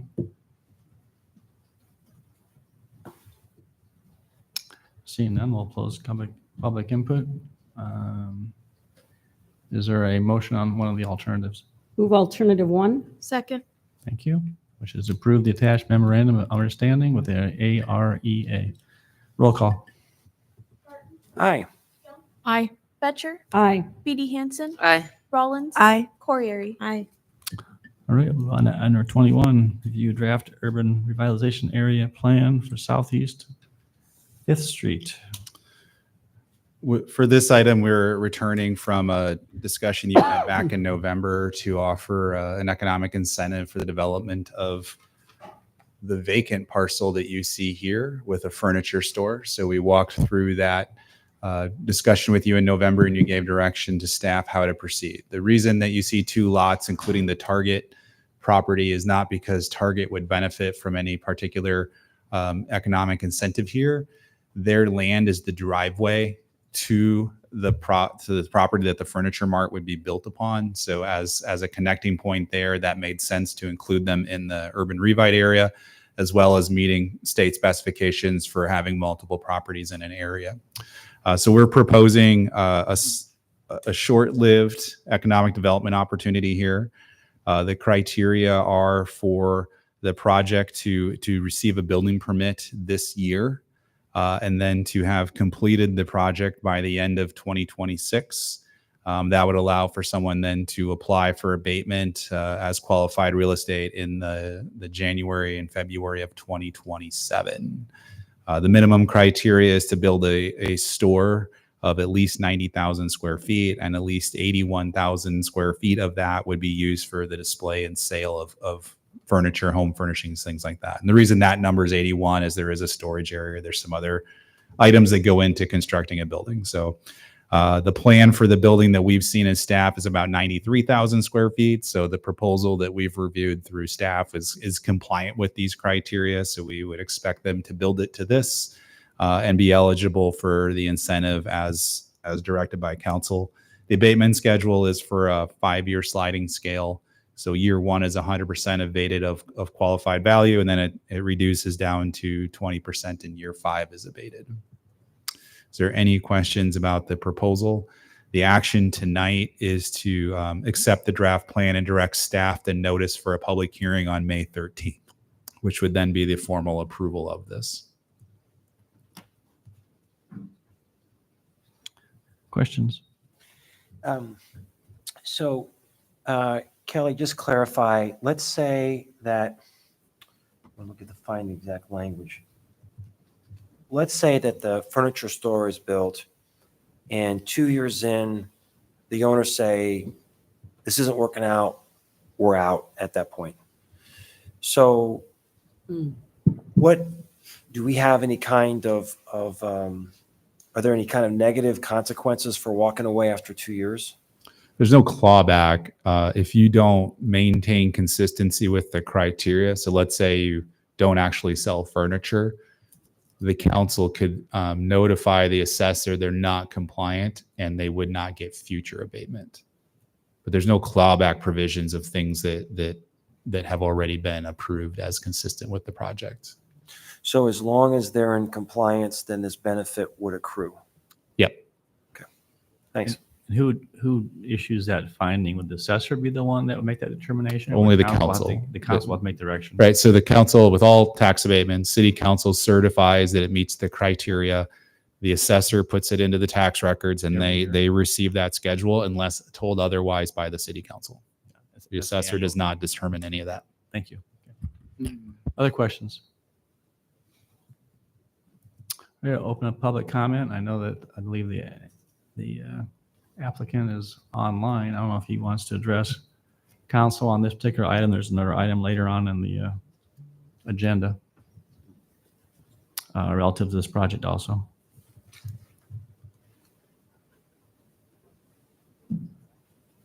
I don't see that person going off mute, so I'm going to presume that they do not wish to offer any comment. Anyone else want to address council on this topic? We'll close public comment. Is there a motion? Move alternative 1. Second. Thank you. Roll call. Aye. Aye. Aye. Aye. Corriere? Aye. Garten? Aye. Thank you. We'll move on to item number 22, resource recovery and recycling campus real estate purchases.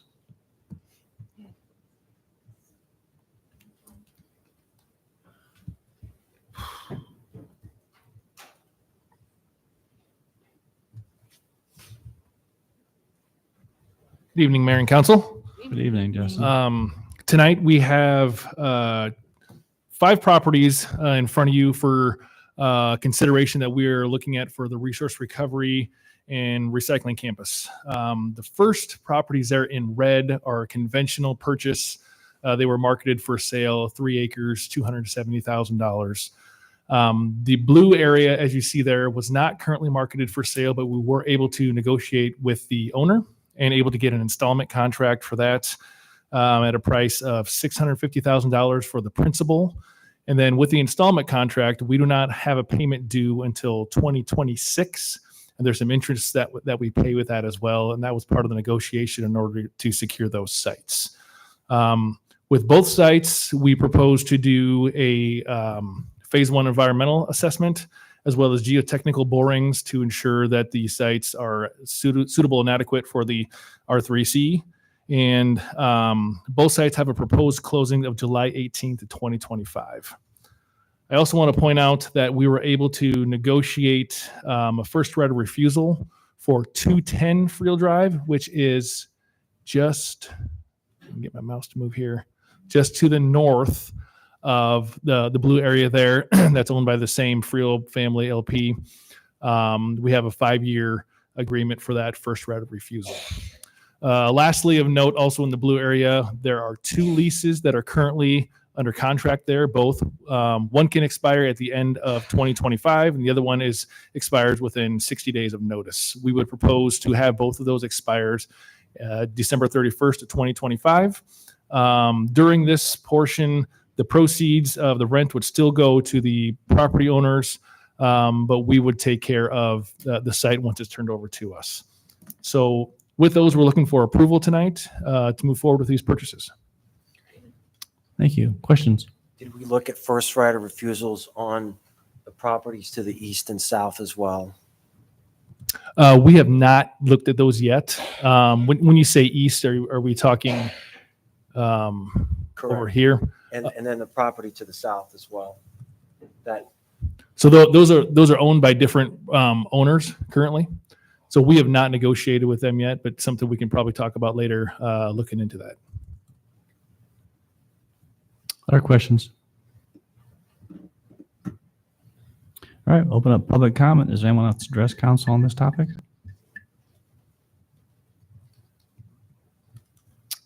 All right, seeing none, we'll close public comment. Any closing questions or comments? Otherwise, I'd entertain motion for one of the alternatives. Move alternative 1. Second. Thank you, which is the purchase of the all the property for, actually it's $289,000. Is that correct, Justin? That's what's in the alternative. You said it shows 290 on the. It is, I have it here in I'll front make of sure we me. get the I motion. think that's incorrect. I believe it is 270,000. It is 270,000. So 1A should probably be amended to the amount of 270,000. Let's. Who made the motion? Was it? Would you rescind them? Would you withdraw? Gloria, was that you? Yes, so I would amend my motion to. So Justin, just before you do, make sure that the installment contract in the amount of not to exceed 807,500, that is accurate? That is accurate. And so 289 in the council action form is not correct. It's actually 270. 270. Correct, it is 270. Thank you. So I would amend my motion that we have a purchase agreement in the amount of 270,000 with 3D LLC for the purchase of 306, 312, and 318 Friel Drive, and then as stated in item B. Okay, got that, Carly? Got it? All right. Roll call. Betcher. Aye. Beatty Hansen. Aye. Rollins. Aye. Corrieri. Aye. Garten. Aye. Junk. Aye. Very good. Thanks, Justin. All right, let's just take a 5-minute break. We'll reconvene at 8:06.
All right, move on to item number 23, discussion on council connect opportunities. Susan? Sure. Good evening. Good evening. We thought this would be a good opportunity to have a short discussion, really formalizing the Council Connect opportunities in addressing your goal of valuing communication and engagement with the public and making that a priority. Formalizing some of the processes we use to get council members out and about in the community might allow us the opportunity to provide some advanced marketing, maybe provide some materials for you to take, and also perhaps pilot some feedback tools. So we think there's value in having a discussion about what you're comfortable doing. And so in the council action form, we kind of laid out sort of the framework of some suggestions. And the basis of that is looking at partnering with existing events and going out in the community, either City of Ames events or collaboration events, or perhaps doing some standalone events where they're self-directed and you take the opportunity to get out and perhaps seek a different demographic or different groups in the community that you don't typically encounter. And so we can just sort of open it up for some discussion about what you think are the best opportunities, or if you want to go a different direction, we're open to hearing it. Thank you. Comments, questions? I like this idea a lot. And I mean, I think the events we've had suggested so far have been good. I mean, the more stuff, and we can't do every single thing, but, I think the more stuff we can have a presence at and, the better. I guess what are you're asking about the bulleted items, if we think those ones are appropriate, or just for approval of the concept in general? So I think approval in the concept in general is good. And then the idea of is a focus more on our own city events, or would you like us to find collaboration partners in the community? Are there maybe populations that you feel that you're not reaching out to now that you would want to? And then looking at that standalone, maybe perhaps formalizing more of a schedule And then another aspect to consider is when you're at these events, are you more interested in having a specific role, or is it task driven? Or are you considering it something more unrestricted where you're more free flowing and able to, everybody interacts differently. And so maybe the answer isn't the same for all of you. But some feedback like that would be helpful for looking at opportunities to bring back to you. And I guess my answer would be yes. I don't think that, I think for me, I'm open to what the opportunity is. And if they need extra hands, I'm happy to be extra hands. If they want to actually have conversation, to do that as well. And I don't know how we might do this, but I think about, for instance, the Spanish-speaking churches and things, being able to go in some of those situations. But I don't speak Spanish, but I go because I want people to see my face and know that they can approach me. But it would be helpful if we could identify a few people that maybe speak the language of the group that we are going to interact with. But I do like the idea of it not just being council events. And so that's why I just said yes, because any of them could work. Mhm. And I think, Anita, your suggestion about having an interpreter along ties in very well with what Sharon Weston Broom was saying about utilizing volunteers to help us in situations. So it actually opens up volunteer opportunities with the city that don't currently exist. Yeah, more people involved. That's great. The only thing that concerned me about the bulleted list was that it seems like the concert series is not a particularly good opportunity because I don't know that people show up for those early. And I think it's, if you do get into a discussion with somebody and then all of a sudden the concert's going to start, it maybe interrupts the flow of the discussion. The other events, because they're longer, people can interact and then go to the event, come back and interact some more. They're a more free-flowing opportunity to interact. So I like all of them. I just don't know that the concert series is optimal. And I love the idea of other locations. When my husband and I are at 60 Forward, people are always talking to me about city council business. So I know that there's an engaged population who spends time there. So I would assume that you would find the same thing at other locations.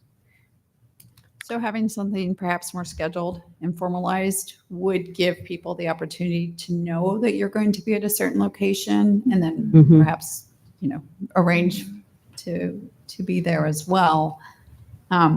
Those standalone events, we haven't done those. At least we haven't organized them, and you may be doing them on your own. I don't know that those are as useful, honestly, as the ones that are already partnering with a pre-existing event. So too. Because if people don't have a topic to come talk to us about, and maybe if there were a topic, then yes, but unless there's a coalescing topic, I think it's better to partner with pre-existing. So you have partner events, which I think you're talking about. Council Connect hours, a separate one. It might be 1 or 2 hours where there's not. Is that what you're talking about? That you are less supportive of? Is that what you're saying? Well, I just I'm trying to understand what you're referring to. I'm just worried. I mean, I don't mind trying anything, but I'm just worried that we won't get a lot of traction if it's not part of an already existing event. What thoughts do you have on that? So we're calling those the standalone events. You become the destination. So we haven't done those. And I don't know if you say that you're at 60 Forward and you're getting a lot of traction, it may depend on the location. Without trying them, I'm really hesitant to speculate on what you might have or not have happen. I think it really depends on what you're currently experiencing in the community now. Would you consider like visiting a Spanish speaking church as a standalone event or a partner event? Because I think location matters too, like going to the population. If there's an event at the facility, then it's collaboration. If you're saying, I'm going to drop in and be available like office hours, then it would be a standalone and you become the destination. And that would be an experiment. We really haven't done that. And you mentioned, are they topic focused or are they audience participation? That's another one. Are you going with a subject where you need to gather feedback? Are you simply going to say, I'm listening? Are they listening sessions? There's a lot of variables that could go into doing this. And we just don't have a lot of history in this area. So I think it's a good discussion to get some feedback on what you think. And I think if you consider our Martin Luther King Day experience, that was an event we've done before. We tried to do it a little differently and you all have your own style of interacting. And so I could see that on display. And so that's why I can tell that not everybody might have the same feelings about how to move forward on those. I think all your ideas are really good. Yeah. Honestly, and I think this Council Connect hour, 2 hours. There was 4 of us that went last night. That was a topic focus for the Old Town. I think it was over 50 residents came. It was fantastic. Appreciate Kate's help and David's help in terms of getting that out. They canvassed the neighborhood. We gave them, I think it was 800 cards. They distributed them. I mean, I think turnout was due to, I think, the topic, but also the fact that people went out and made an effort to do that. But I think we need to start somewhere and a quarterly trying to go out and maybe we have a small turnout, but if the word starts getting out and publicizing it, maybe we float a few topics out there that want to get some people, we're thinking about this or this or this, get some feedback, some conversation, even if 3 or 4 people come. We've at least had a chance to start connecting, and it may just take a year or 2 for that to gain traction. But I think that we have identified in our goals and talked about the fact that this is just not the best venue to try and get conversations and feedback. Maybe it's one in every ward. Maybe it's something in different areas. I think that we can brainstorm on that, but to commit to that, give it a try, and then if it doesn't take off very well, evaluate what else can we do differently. Maybe we can try and revitalize the neighborhood associations for sake of discussion. Use them as a pipeline. I don't know. I just think that I think it's time for all of us to get out there. And I know schedules vary, so maybe if you can go to one, some can go to the other. But I just think that I appreciate the fact that you've gathered a variety of different things. And was not on here is all the ribbon cuttings and other things that the Alliance, has. That would be a great chance to meet and interact with business owners. Fuel, the YPA group.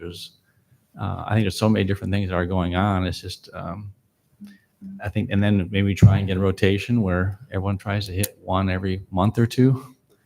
Knowing that we can't hit everything, all together and trying to hit our schedule. You do have some events coming up. We have the Mayor's Bike Ride, the Bike to Work Breakfast. As it gets warmer, those opportunities will come out more often. We'll have some park celebrations coming up this summer. But I see just a sense of support about maybe trying some different things. One of the things Pa and I talked about is if you think about Welcome Fest, how fast and frantic that is. How do we identify you in the public? Is it enough just to have a name tag? Is there something else that might help people understand an elected official is there? So we're thinking about it from a lot of different perspectives, but making sure people know that you're available is, so marketing the event we think would help obviously with attendance at the event, and then trying some different types of events at different locations and seeing what kind of feedback we get.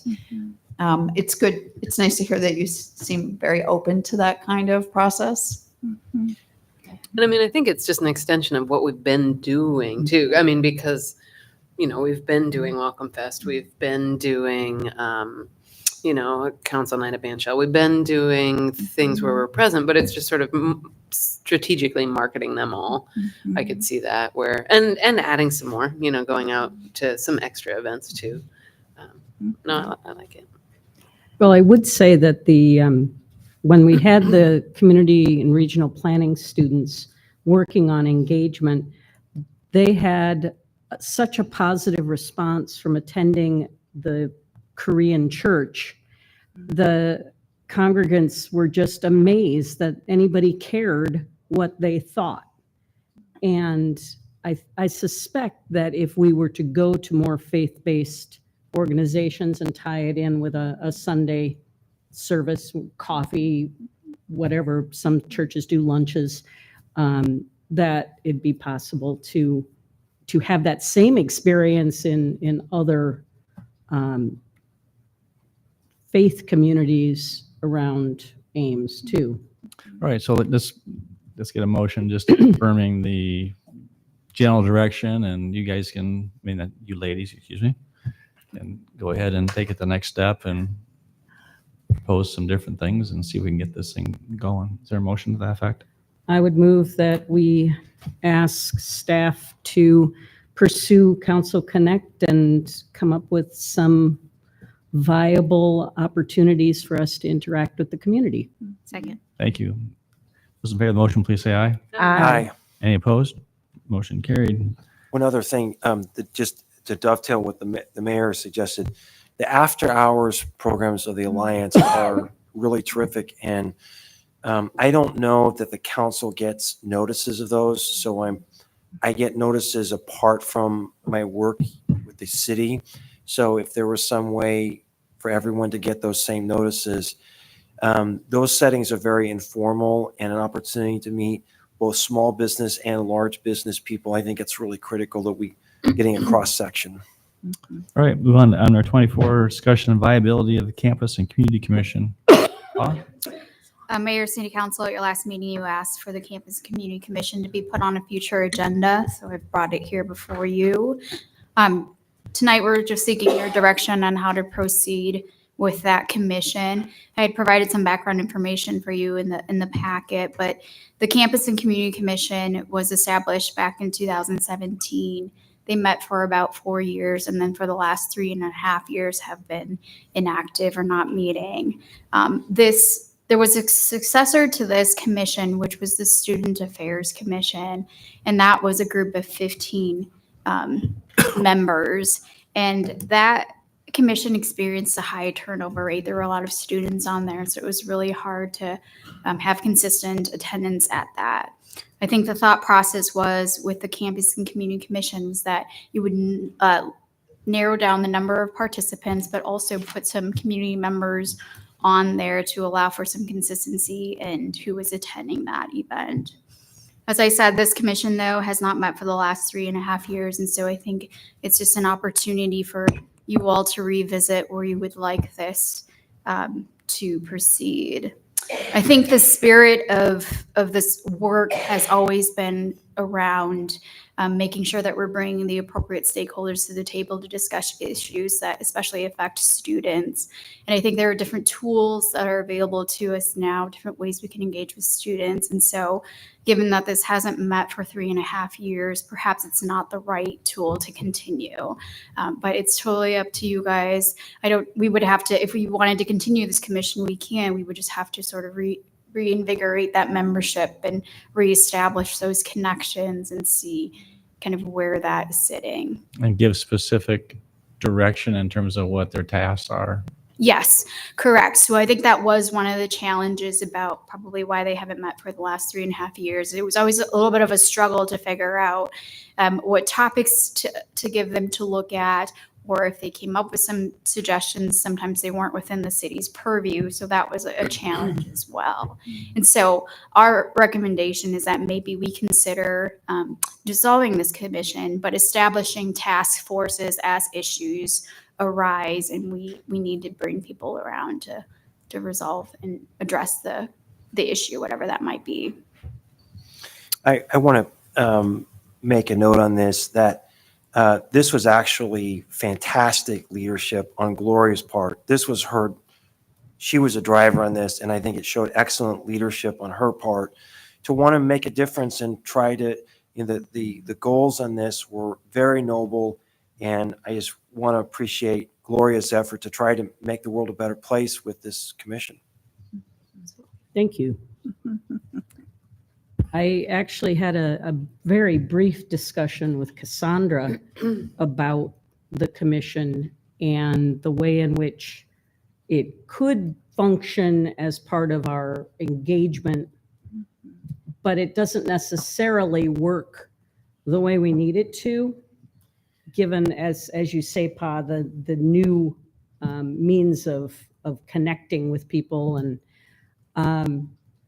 I sort of feel like we, as a council, have not pushed to put it on the agenda, so it's languished. And I feel bad about that, because it was supposed to be a collective impact model for getting involvement from the community from different sectors. And I think today we're trying to do that in different ways. So I would be in favor of trying something different, but I would hope that we would involve Cassandra with that, because that engagement coordinator position is, I think, really the direction that we've been heading now the last year or two. So, Which I think also ties into Council Connect that we just talked about too. Mhm. It's just, I think we all want to engage with the community. All right. Any other comments? I think that it's definitely a good idea to talk to Cassandra about that. I think this commission wasn't one that I was really aware about until maybe 3 or 4 months into this role that I'm in right now. I think it probably would have been a good role to, it would have been good for my role to have been on this commission, but I wasn't aware of it at all, and I don't think student government is necessarily aware of it at the moment. But definitely, I think it would be good for kind of completing any projects that this role requires and all of that. So I think definitely a continued conversation probably with Cassandra about, how can we make this work a little bit better? What can we do? Maybe work with the rules committee at student government, make this a one of those things that it's a requirement that is fulfilled. We'll have the floor election each year, all of that, just to make sure that we're continuing to keep on it. But yeah, I think it would definitely be good to keep that in mind for the future. And was it in part an issue because am I reading this right there? There was an at-large representative city, but was that a council representative? And again, I'm not wondering. it was a resident. Okay. The idea was that the different members were members of different constituency groups, and that they would go back to their groups to talk to them about the issues, so that the effort was distributed among the members of the commission. Okay. And it relied heavily on council's direction and assigning a task. It was supposed to rely also on tasks that might come from student government or from parts of the community, right?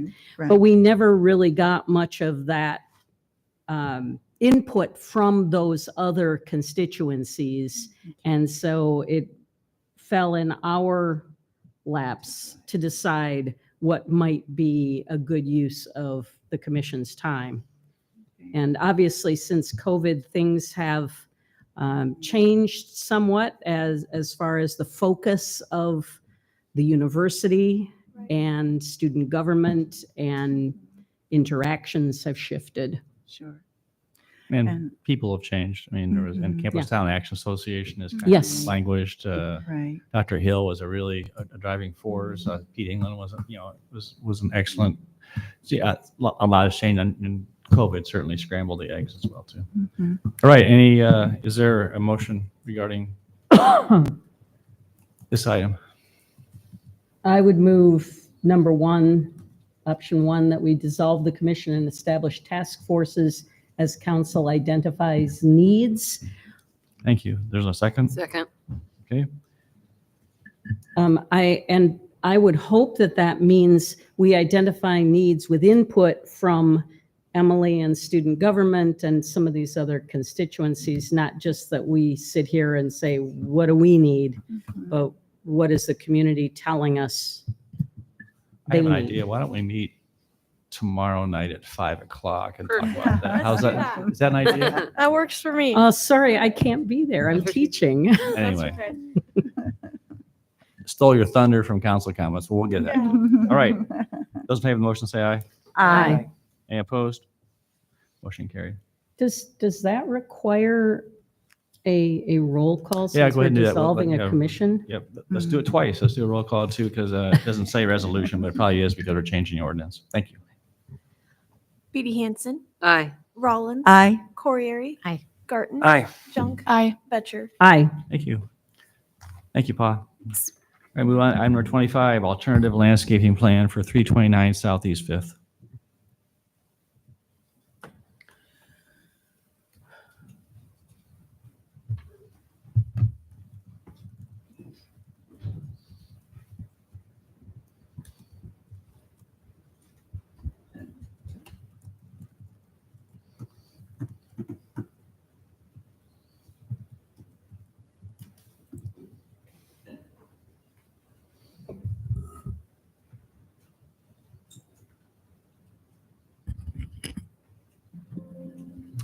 All right. Thank you very much. Good evening, Justin. So Furniture Mart USA is requesting an alternative landscape plan as part of a major site development plan here at 329 Southeast Fifth Street. This is in anticipation of the construction of a proposed new furniture store here. The scope of review for council tonight is the alternative landscape plan only. Staff is finalizing a couple of last items with the rest of the site plan. So we are getting pretty close to being at the approval stage in conjunction here with the landscape plan. So overall, I think the main takeaways are the requirements. The base requirements would require that all of the landscaping material be in the front yard here to the south of the building, which is along Southeast Fifth Street. In this particular case, due to some spacing and constraints with grading, the Furniture Mart is proposing to spread some of that particularly low growth material, shrubs and grasses, into the west parking lot there, west of the building. And so that moved it out of the front yard. And so in order to be able to do that and come up with an alternative configuration, they pursued a alternative landscape plan with us. So we've talked that over with them and taken a review of it. The shrubs and grasses are being added to pretty significantly. So they're proposing to add shrubs and grasses throughout the west parking lot there, onto the north along the west drive aisle, and then of course spread out through the parking lot islands there. They are still proposing to have plantings along the foundation of the building to the south and to the west as well. I think the other thing that they are proposing that's a little bit different is that they are proposing to shift trees away from the building. So we would normally require a few tree islands there to the immediate west in that farthest east row of parking. They are shifting those trees further out into the parking lot. However, they're still providing good shading and coverage and keeping those trees within the parking lot or adjacent. And then the third item to note is there to the southeast where the loading area is located. we would require front yard landscaping within that green space there. And they're proposing to shift that material over here to the east and reduce that green space to 8 feet in depth, which is allowable under the ordinance, and spread the material adjacent to the the loading area there to the southeast. So after review of it, we do find that this would meet the intent of the alternative landscape plan standards. And so we're able to support it as staff. So I can answer any questions you might have. Thanks, Justin. Questions? Yep. Justin, could you bring up the picture that shows the location of this? Sure. And we had a proposal, and maybe this is a Kelly question, but at one point we had a north-south road, and I want to say South Cherry, but don't hold me to that. It's been a while, that would have connected Lincoln Way south. And I'm just curious if there was a road at some point. I want to think beyond sort of the short-term tonight thing, but as we think about the potential of a connector with Lincoln Way, where that would be. So Public Works did a feasibility study for Kelly, the could you Cherry. put the micro?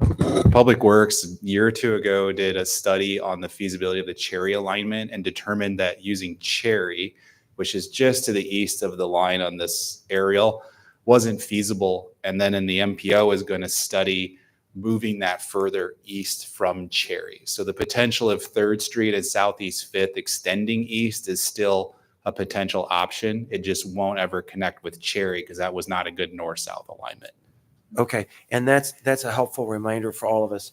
And so, there's still a desire at some point to see connectivity with Lincoln Way at some point south.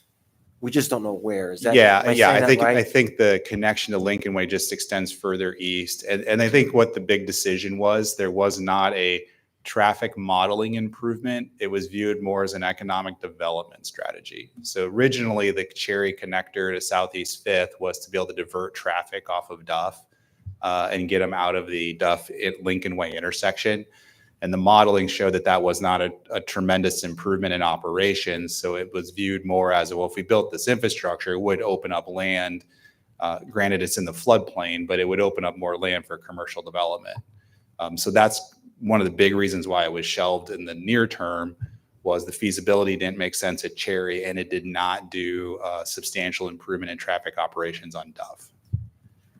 And so as you think about traffic flow, hopefully we'll have lots of consumer traffic going in and out of there.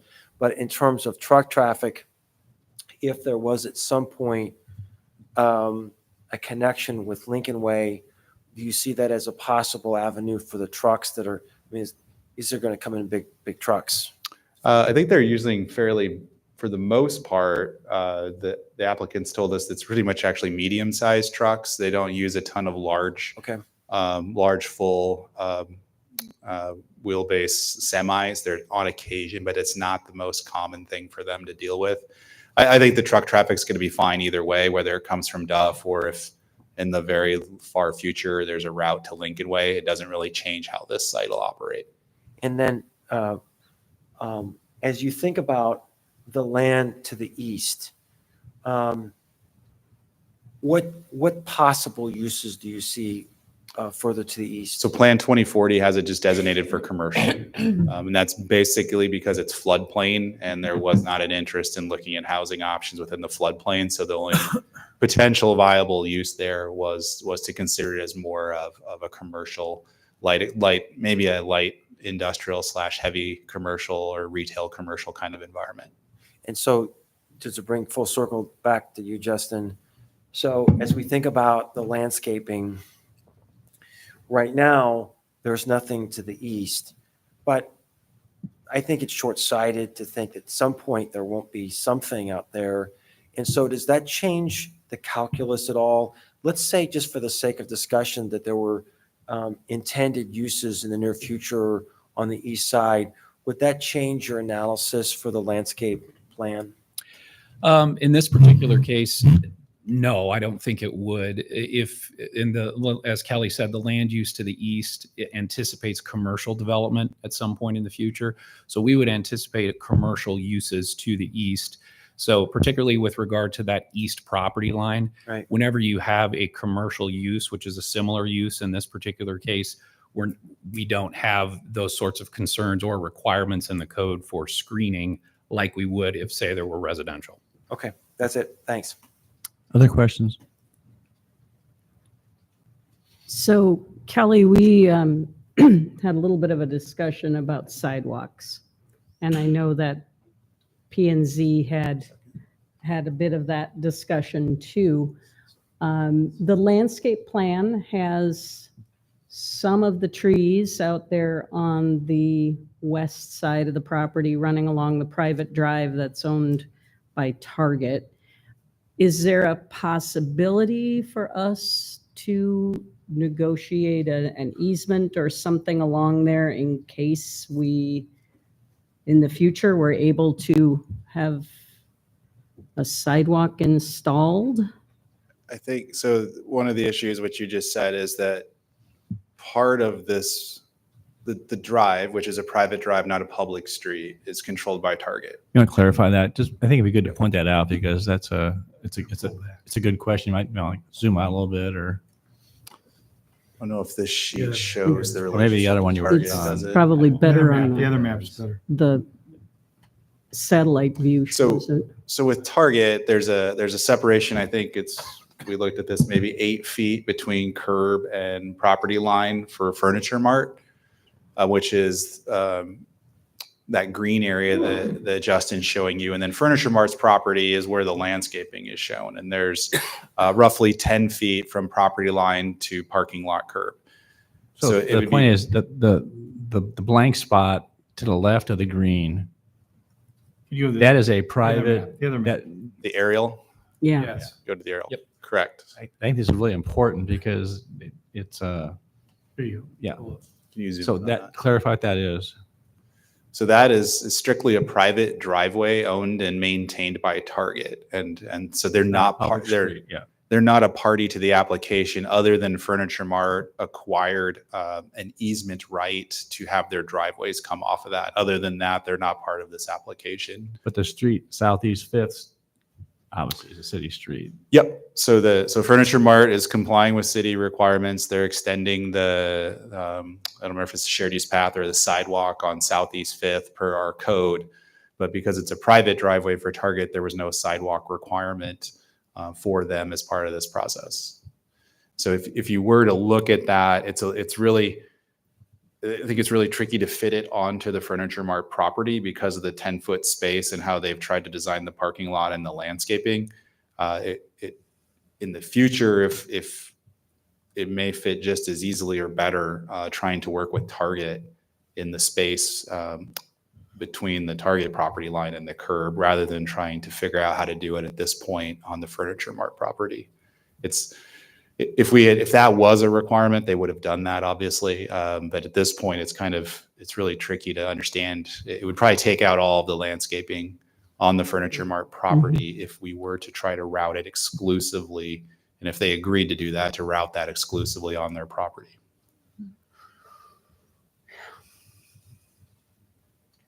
Good question. Other questions? Would any decision we make about this like impact the blue route that goes by the Target and comes out down at Southeast Fifth to go? Can you zoom in just a little bit more? Because that So- goes right, it would go right in front of it. Right. So if you put the cursor where the bus stop is on Target's property. Yeah. So just a little bit below the cursor, you see a white kind of circle. That's where Emily's speaking to, is that's the bus stop that serves Target. There's another bus stop on Southeast Fifth. So if you're by Walmart, you should go to the bus stop on Southeast Fifth. You shouldn't go to this bus stop unless you're going back and forth. So again, that's on Target's property. The corner gets really tight at that northwest corner of the Furniture Mart property. It would be convenient, and we brought this up with the applicant, if they would be willing to consider allowing for a future sidewalk easement. They wouldn't have to construct that. And if SideRide was able to work with Target to improve that access point, they could benefit from possibly routing it with Furniture Mart's agreement through that corner. Otherwise, I don't think it changes any of the current conditions related to that. Can you go then? You got your back and forth, back to the site plan and what you're talking about in terms of what an option might be. So at DRC, working with our traffic engineer, because there is no SideRide on that, Justin. It's at that northwest corner right there. So in DRC, working with our traffic engineer, because SideRide does not have an improvement planned for this area, they haven't negotiated the Target. The best that we could suggest was reserving a 20 by 20 square with an easement at that corner. And that was our suggestion. What you can see there is that depending on a final alignment of a sidewalk, it may or may not impact the tree that's proposed there. There are some other vegetation materials proposed, but it's kind of hard to predict exactly if that's going to happen. Definitely don't know when that would happen. So we said, go ahead and plant the landscaping, whether there's an easement or not. If council wanted to not have the landscaping as something related to an easement, that's an option because you're here tonight with an alternative landscape plan. But otherwise, the landscaping would go in, and someday in the future it would be decided what has to get removed for a connection to get made. Would that mean that the SideRide have to reverse and go northbound versus southbound? No, we wouldn't. Or? The intent isn't to change the location of the stop. It's just to get an ADA compliant path from Target to the bus stop. Oh, I see. So that just becomes a landing spot. It would and then not, you go- the bus would not switch and park on the east side of the drive. It would stay on the west side of the drive. So it's not for a shelter or other things. It just basically. Correct. It's just to make us, so if on the aerial, you can see the walking path that's been carved in by everybody. It is to get to the other side of the road. I see. Okay. All right. And Kelly, what's the plan for stormwater on this property? So I believe in the stormwater plan, because it is within a close radius of our one of our city water wells, the stormwater is all filtered or treated on the surface and then allowed to sheet flow off the site. So that's all incorporated into the grading plan. So there's a specific way that stormwater has to be done here since it is so close to the city well. And I apologize. I feel like I should know this. So they don't have to do any retainage of the stormwater. It's just a matter of the water flowing a certain way off the property. Correct. Okay, that's new for Can't me. have any infiltration within the well protection area. So they treat to the best extent practicable, and then it connects into the storm sewer system. Versus a non-well field protected site, you would have some infiltration, you would have excavation for a detention facility. That is not allowed here. And what's the zone in which that's true? Because that's a huge financial benefit to them. Where in the city does this apply? But how do you determine where that zone is where you don't have to retain the stormwater on the property? It's a 1,000-foot radius from the well itself. So wherever we have a water well for drinking water, that radius goes out in a circle from that well. So within that circle radius, within 1,000 feet of that well is where that standard would apply. That's state law? Or is that city ordinance? Or It's definitely city ordinance. I think it is based on some expectations from DNR. But it is a city ordinance. great. It overrides Chapter 5B. Always learn something. Thanks. Other questions? So if council is interested in an easement, which may or may not ever be exercised, what would be, is there some kind of a recommendation in terms of how to proceed tonight? Or is that something that gets put in later on, or what do you recommend? If council's not interested, then it becomes a moot point. I think you have the, I mean, this is your element of site planning that you're ever really going to see on this property. So if there was an expectation of some kind of an easement, probably the best opportunity is now. Trying to think how else it could be done. I guess it's kind of what is that expectation? It's easy to say that the landscaping isn't required there if that's necessary to accommodate the easement. If that's what council wants to do, that's appropriate now. Like I said, otherwise we would work through it in the future. Is it also possible that in the future, if the property owner is approached and they said, hey, we like to put a sidewalk in here, and they just say, sure. They could, or they could say no, and then we wouldn't have. So it depends on this- how important. amenable the owner. I mean, that would be the same with many public works projects. Sure. If there's something that the owner's amenable to, then it may get done. If they're not, it might not get done. Okay, all right. Any other questions? All right, we'll open up public comment. Is anyone that wants to address council on this topic tonight? I know the applicant has been patiently waiting. I don't know if he wants to address council. He doesn't have to if he doesn't want to. Oh, yep, thank you. Correction. We will declare the public hearing on this matter to be open. Thank you, Carly. And if anyone wants to offer comment, they can. And if the applicant wants to, he's welcome to, but he doesn't have to.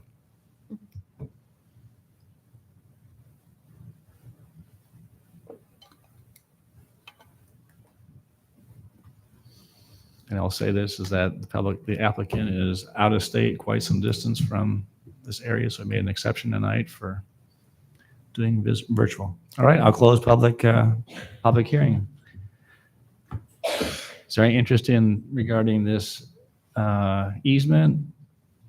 If not, then there's options on the table already that council can adopt under alternatives. Could you review again what the proposed easement? I'm still a little fuzzy. What staff brought up to their engineer was a 20 by 20 square at that Oh, I see. northwest corner. It was not a sidewalk all the way from the north to the south property line. It was strictly to facilitate a better connection to the Syride stop on the west side of the driveway. Is it Troy going to be, is it Troy? He's there. He didn't indicate a comment at this time. Oh, there he is. I see. And that would be two separate motions? So we would, is that what? What do you recommend? You want two separate motions on this one, or you want to just include it in the one for the, if an easement's interested? I mean, I think you could just put it with one. You could just add a condition for the easement with the approval. Okay. Well. Go ahead. Yeah, I would move that we approve the major site development plan, alternative landscape plan for 329 Southeast 5th Street with conditional approval regarding the easement. A 20-foot by 20-foot square easement in the northwest corner. Exactly. Second. All right. There's something and I think it's understood here tonight, but people in the future might not remember there isn't an expectation of replacement of landscaping to try and reroute a sidewalk. Like if that's where the sidewalk has to go and that's where landscaping goes away, they're still considered compliant is what I'm presuming the council would expect there. Point being that if you take out a tree and 5 shrubs, you don't have to put a new tree in someplace We don't have to else. find a place to plant something that doesn't fit anymore. Yeah. So Kelly, I'm nervous just a little bit about negotiating from the dais on things. So was it your sense the developer had an easement? I mean, it's on the picture. So we don't have an easement document. I think that's a landscaped area that just so happens to fit well with our 20 by 20 square that we're asking for. It Thanks for fits really clarifying well that. with what we're I asking. thought this was a proposed easement area. It's not. It's not necessarily. It's what staff identified as what we would like to see as an easement. I don't think this has any label saying it's an easement. And did the developer have a position with respect to the easement? As of yesterday, we had not heard back. I think His hand's raised on the Zoom. Troy might want to speak Okay, to that yeah. now. I think we had All right, some since- conversation. Yeah, that'd be great. We'll make an exception. We're out of the public hearing, but go ahead, Troy, since the questions when asked. Please go ahead. Okay. Thank you. We can hear you. Okay, well, thank you. Well, good evening, Mr. Mayor and council members. Those of you who don't know me, I think we've all met I am Troy Eichman. I represent Buildings, and who is the property owner. I'm the COO of the company. It's a great pleasure to be here with you guys after 18 months of hard planning with city staff and the Alliance. And with your support, I'm happy to report that as we navigate through this final hurdle, that as early as Monday of next week, we can deploy a construction team and be ready to mobilize. As it pertains to the landscaping plan, we appreciate the consideration. I think the way we've designed the parking to maximize access for everyone, the trees next to the building on the west side have been replaced with grasses and other things which we think accentuate. I really like the mayor's comments that maybe some of the trees for the site could be put towards the rear of the property. And we certainly could look at that if that was necessary. And then as Justin and Kelly have explained, we are forced to negotiate with Target on those accesses. The documents provide us with an opportunity to facilitate those two accesses that you see on that plan on the west side of the property. And so we'll have to do that once we have your approval to go forward with this project, and we will do that. In regards to the northwest corner, there wasn't a plan or a proposal from our perspective to put an easement in there. That did come from city staff. We certainly understand the rationale. We certainly understand they've done a great job of explaining it to us. It's not just up to us. Let's be clear. As you look at that corner, you'll need an easement from Target as well to facilitate that. And I did have a chance to speak to Bill earlier today, that if we're able to obtain, let's call it trilateral agreement between Target, ourselves, and the city, we'll cooperate in that way. But it does require everybody. Again, we wouldn't just offer an easement if it didn't provide the support from Target to make it so, if that makes sense. So we'd want to see all of those things done in order to benefit the public good, which I think is the point you're trying to make tonight. So hopefully that's clear enough. So can you, thank you, Troy. Can you zoom in, Justin, on that corner? I think I understand now what he's saying is that if you put a sidewalk on that corner, Target has to agree to allow there to be a sidewalk to extend to the back of the curb of the parking there to the north. Is that what he's saying? Yeah, and that's what we're saying too, is that On both there sides? would not be a sidewalk built at this time.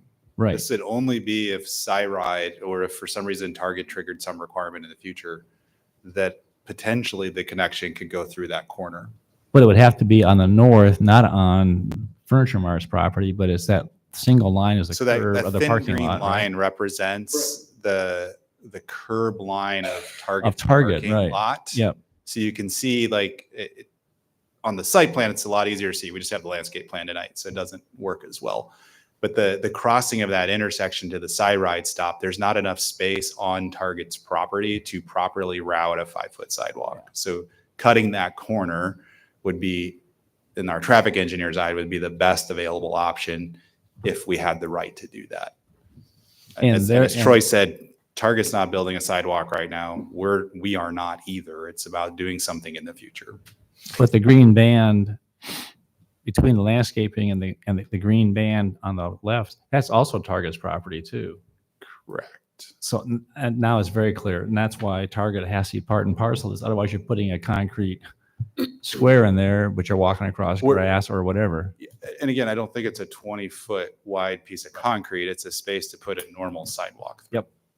Thank you. And so it would be our position, Mr. Mayor, that if we could disaggregate or separate these issues tonight so that we can mobilize on Monday, we ask support to do that. You'll find us cooperative, but again, I think it's a trilateral conversation between city staff, between Target, and between us to pull off something for the greater good. And I'm supportive of having that as well, but I'm worried about tying these two together. I think there's, as Troy said, it's a little bit newer to talk through. And I don't really want to do that this way, but Troy has a schedule he wants to be on. I think we all want to be on for the overall project for this little detail. I think we can talk to Troy after this and understand a little bit more about what opportunities there are to firm that commitment up we just heard. You're going to still see the URA in a month. We can report back on our understanding of what's available at that time too. So there's another check-in point. You're never going to see the landscape plan again. You're not going to revisit that, but we're still going to be in dialogue over the next few weeks. We can definitely follow up with them and get a better understanding of it. Any other comments, Troy? Yeah, and I would just say, it's not just the next few weeks, it's the next few years. When we come into communities, my folks established that before Corey and I, whom you've all met, we go into communities for decades. Some of these communities we've been in for, over 50 years. We want to be a part of Ames. We want to do right by Ames. So I think it does make sense to pull these two apart. We have a great relationship with the Alliance, and they've been really supportive of us.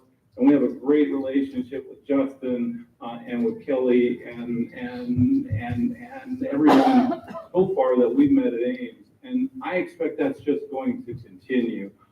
Again, I think this is a little bit more complicated because of the physical nature of this and this happening sort of at this point. We have not contacted Target on this. I have not yet contacted Target, even in relationship to our driveways on that interior roadway. I have yet to do that, but I will, once this approval is received, I will take immediate action and work towards those events. And I will work with Target and I will work with the city to see if there's any way to pull off anything that makes sense for all.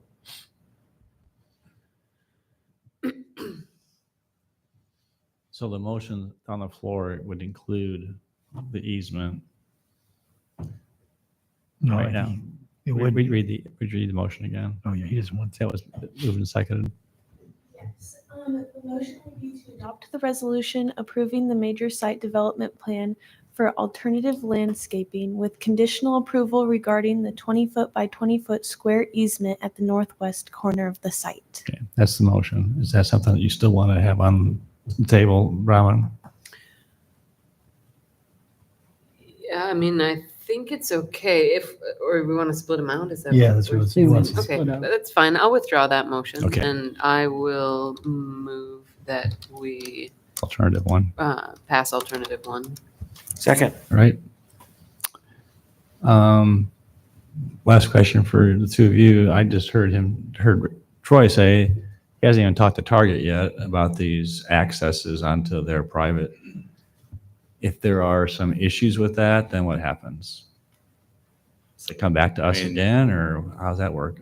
It would depend on if there's Can what you- level can you of make some- change. Can you make some changes? Yeah, so we have discretion within the code for minor amendments at staff level. I'm not sure what would be so significant that they would have to come back to council. I'm just trying to streamline this. Yeah, I Don't have to come back to council. right now, I can't imagine what Target would say that would mean it's so significant that I don't have discretion to approve an amendment. Okay. I'm all about trying to minimize coming back to council. Like for example, if for some reason Target said they have one driveway entry instead of two, I'm not coming back to council for that. It's the same point of access, same concept of a parking lot. Okay, very good. Roll call. Aye. Corriere, Aye. Garten, Aye. Junk, Aye, Betcher, Aye. Beatty Hansen. Aye. I'd also move that we direct staff to negotiate an easement, if possible, on this. I mean, we're splitting them apart, right? So Second. Want to be more specific in the motion. the How 20 should by you, 20 foot easement on the northwest corner? northwest corner of the property. Second. All right. Those in favor of the motion, say aye. Aye. Opposed? Motion carried. All right. Troy, thank you. look forward to seeing dirt getting moved on Monday. We'll hold you to it. Thank you. Yep. I don't know about moving dirt on Monday. Though. Oh, you said Monday. They'll moving be dirt. there. All right. Thank you, Troy. Thanks. All right. Move on to item number 26, hearing on proposal to enter into an essential corporate purpose loan agreement and general corporate purpose loan agreement. Hey, Corey. Hey, good evening, Mayor and Council. As you may recall, our proposed 25-26 budget included about $13.6 million in capital improvements funded by a general obligation bond. It also included about $1.5 million in debt service to support that issuance. And so in order for the city to be able to use the debt service levy to support that obligation, state code requires authorization through a public hearing and an authorizing resolution. So that's what we're here to do tonight. All right. Questions?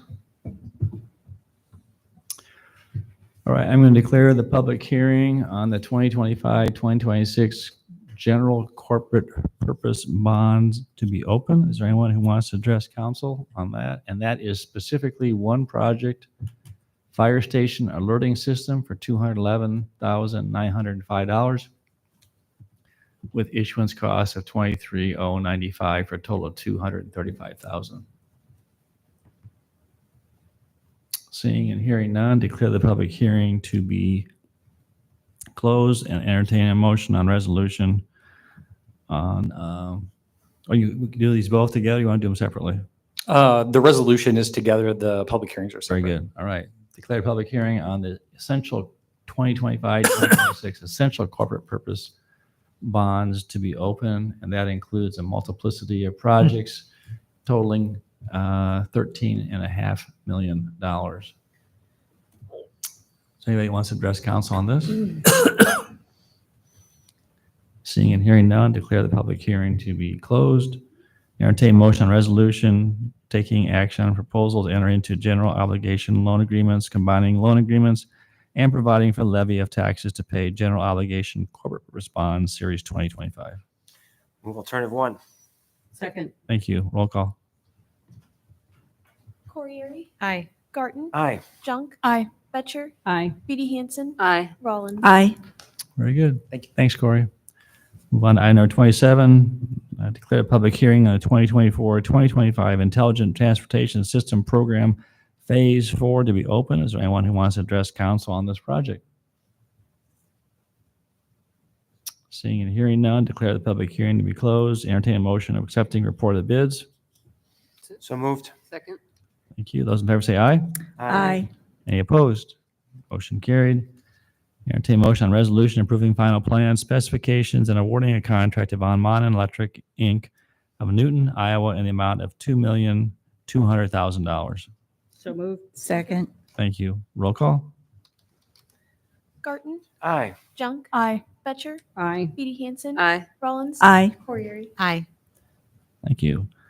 All right, move on to item number 28. Entertain motion on second reading relating to a zoning text amendment to Chapter 29 of the Municipal Code to create townhome building type standards. Move on second. Second. Roll call. Junk. Aye. Betcher, Aye. Beatty Hansen, Aye. Rollins. Aye. Corriere, Aye. Garten. Aye. Thank you.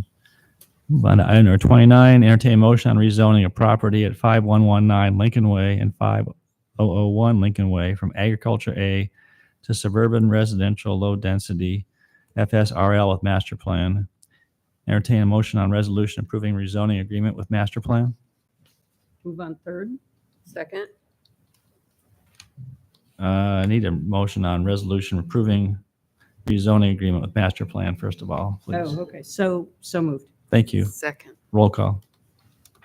Betcher, Aye. Beatty Hansen, Aye. Rollins. Aye. Corriere, Aye. Garten. Aye. Junk. Aye. And Gloria, third reading and adoption of ordinance number 4550. Move on third. Thank you. Roll call. Beatty Hansen. Aye. Rollins. Aye. Corriere, Aye. Garten. Aye. Junk. Aye. Betcher. Aye. Thank you. And entertain motion on third reading and adoption of ordinance number 4551, amendment to section 2.45 of the municipal code, duties and powers of city manager to authorize delegation. Move on third. Second. Thank you. Roll call. Rollins. Aye. Corriere, Aye. Garten, Aye. Junk, Aye. Betcher, Aye. Beatty Hansen. Aye. Okay, we'll move on. Disposition of communications to council. We have two items. One is an email from Andrew Allen, request for CDBG funding for recovery housing. And may I suggest to council that this be referred to staff as public input on the plan? So moved. Second. Thank you. Those in favor say aye. Aye. Any opposed? Motion carried. Second one is from Emily Anderson regarding North Riverside Drive parking concerns. And I'll just comment, this is one resident along a fairly long block. Is there any interest in exploring this further? We already have another email about this that I believe has made its way up to the chief. Barbara Blakely, Yes. you saw So- my thing where they're going to step up enforcement, but I believe the way the ordinance is written, the person can keep doing this legally, so you know. So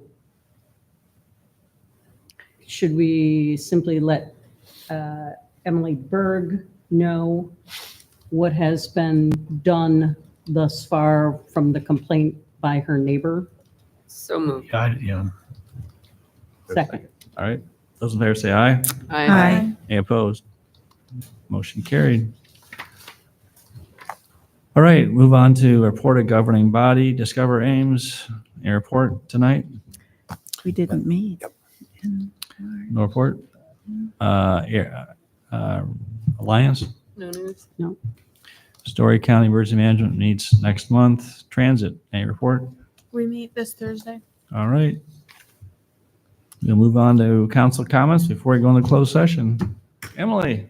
Hi, guys. So we've got our big meeting tomorrow. I'm very excited. So the topics that are on the agenda are downtown engagement, sustainability, Ames boards and commissions, and then the open discussion. We'll be doing the open discussion first, unlike last time, just to make sure that we get to it.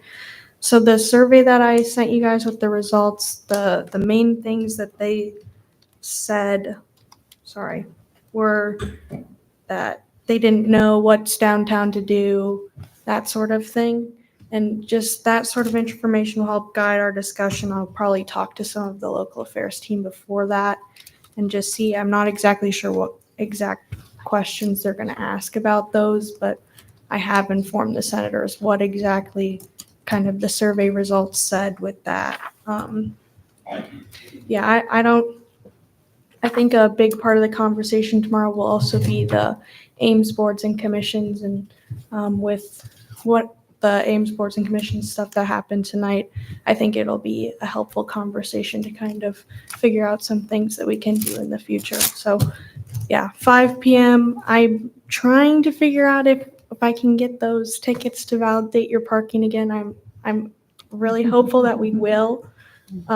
So if you want to park in the ramp, hopefully it's free. I'm hoping. I haven't heard back yet. All right. No Yeah. pressure. No pressure. That's all right. Okay. And then, yeah, that's about all I have. So I'm looking forward to tomorrow, and I will see you guys there. Thank you. Rachel? Nothing tonight?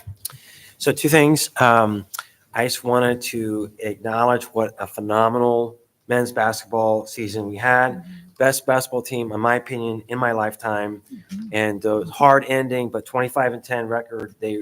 Team was a great ambassador for this community, and I appreciate this team. And then I want to make sure, I'm going to push this out a couple times. The Stash the Trash event is a super important opportunity for the community to give back. Ames always looks messy this time of year once the snow goes away and with a lot of wind. So the dates on this are Saturday, April 26th, and Sunday, the 27th.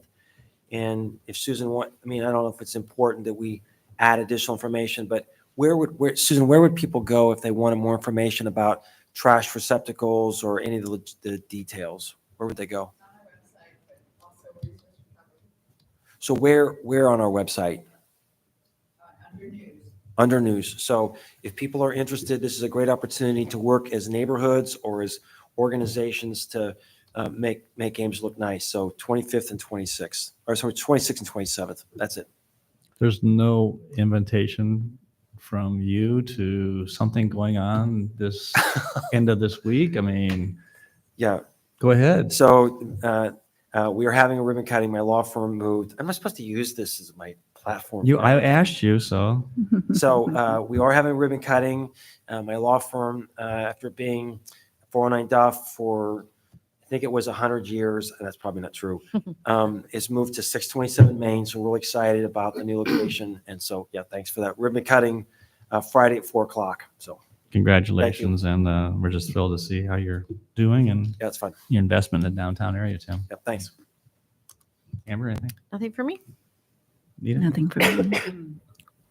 Well, I would just give thanks for the meeting we had last night with the Old Town group. I think that went really well. We had myself and Rachel and Gloria and the mayor and Steve were in attendance with folks from the Old Town neighborhood, and the room was packed. We had really great turnout for that. So I think that's a testament again to how much really people are passionate about their neighborhood and making it the best it can be. So again, just thanks to everyone who helped organize that meeting and to the neighbors for turning out and sharing their thoughts. That's all for me tonight. Thank you. Gloria? I will second everything that Bronwyn said. I think it was a really good meeting and it was very respectful. Everybody was listening to others' concerns. I'd also like to thank Iman Hernandez from Extension for facilitating that. I think he did a really good job, and we should all be expecting a report from that event last evening. Yep, very good. All right. Mark, is there justification for council to enter into closed session tonight? Yes, there is, Mayor. There are two items to be considered in closed session. There's justification for one under Iowa Code Section 21.51J to discuss purchase of particular real estate. And then for the other matter, Iowa Code Section 20.17.3 to discuss collective bargaining strategy. Thank you. Is there a motion to go into closed session? So moved. Second. Thank you. Roll call. Corriere? Aye. Garten? Aye. Junk? Aye. Fetcher? Aye. Beatty Hansen? Aye. Rollins? Aye. Very good.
Staying late.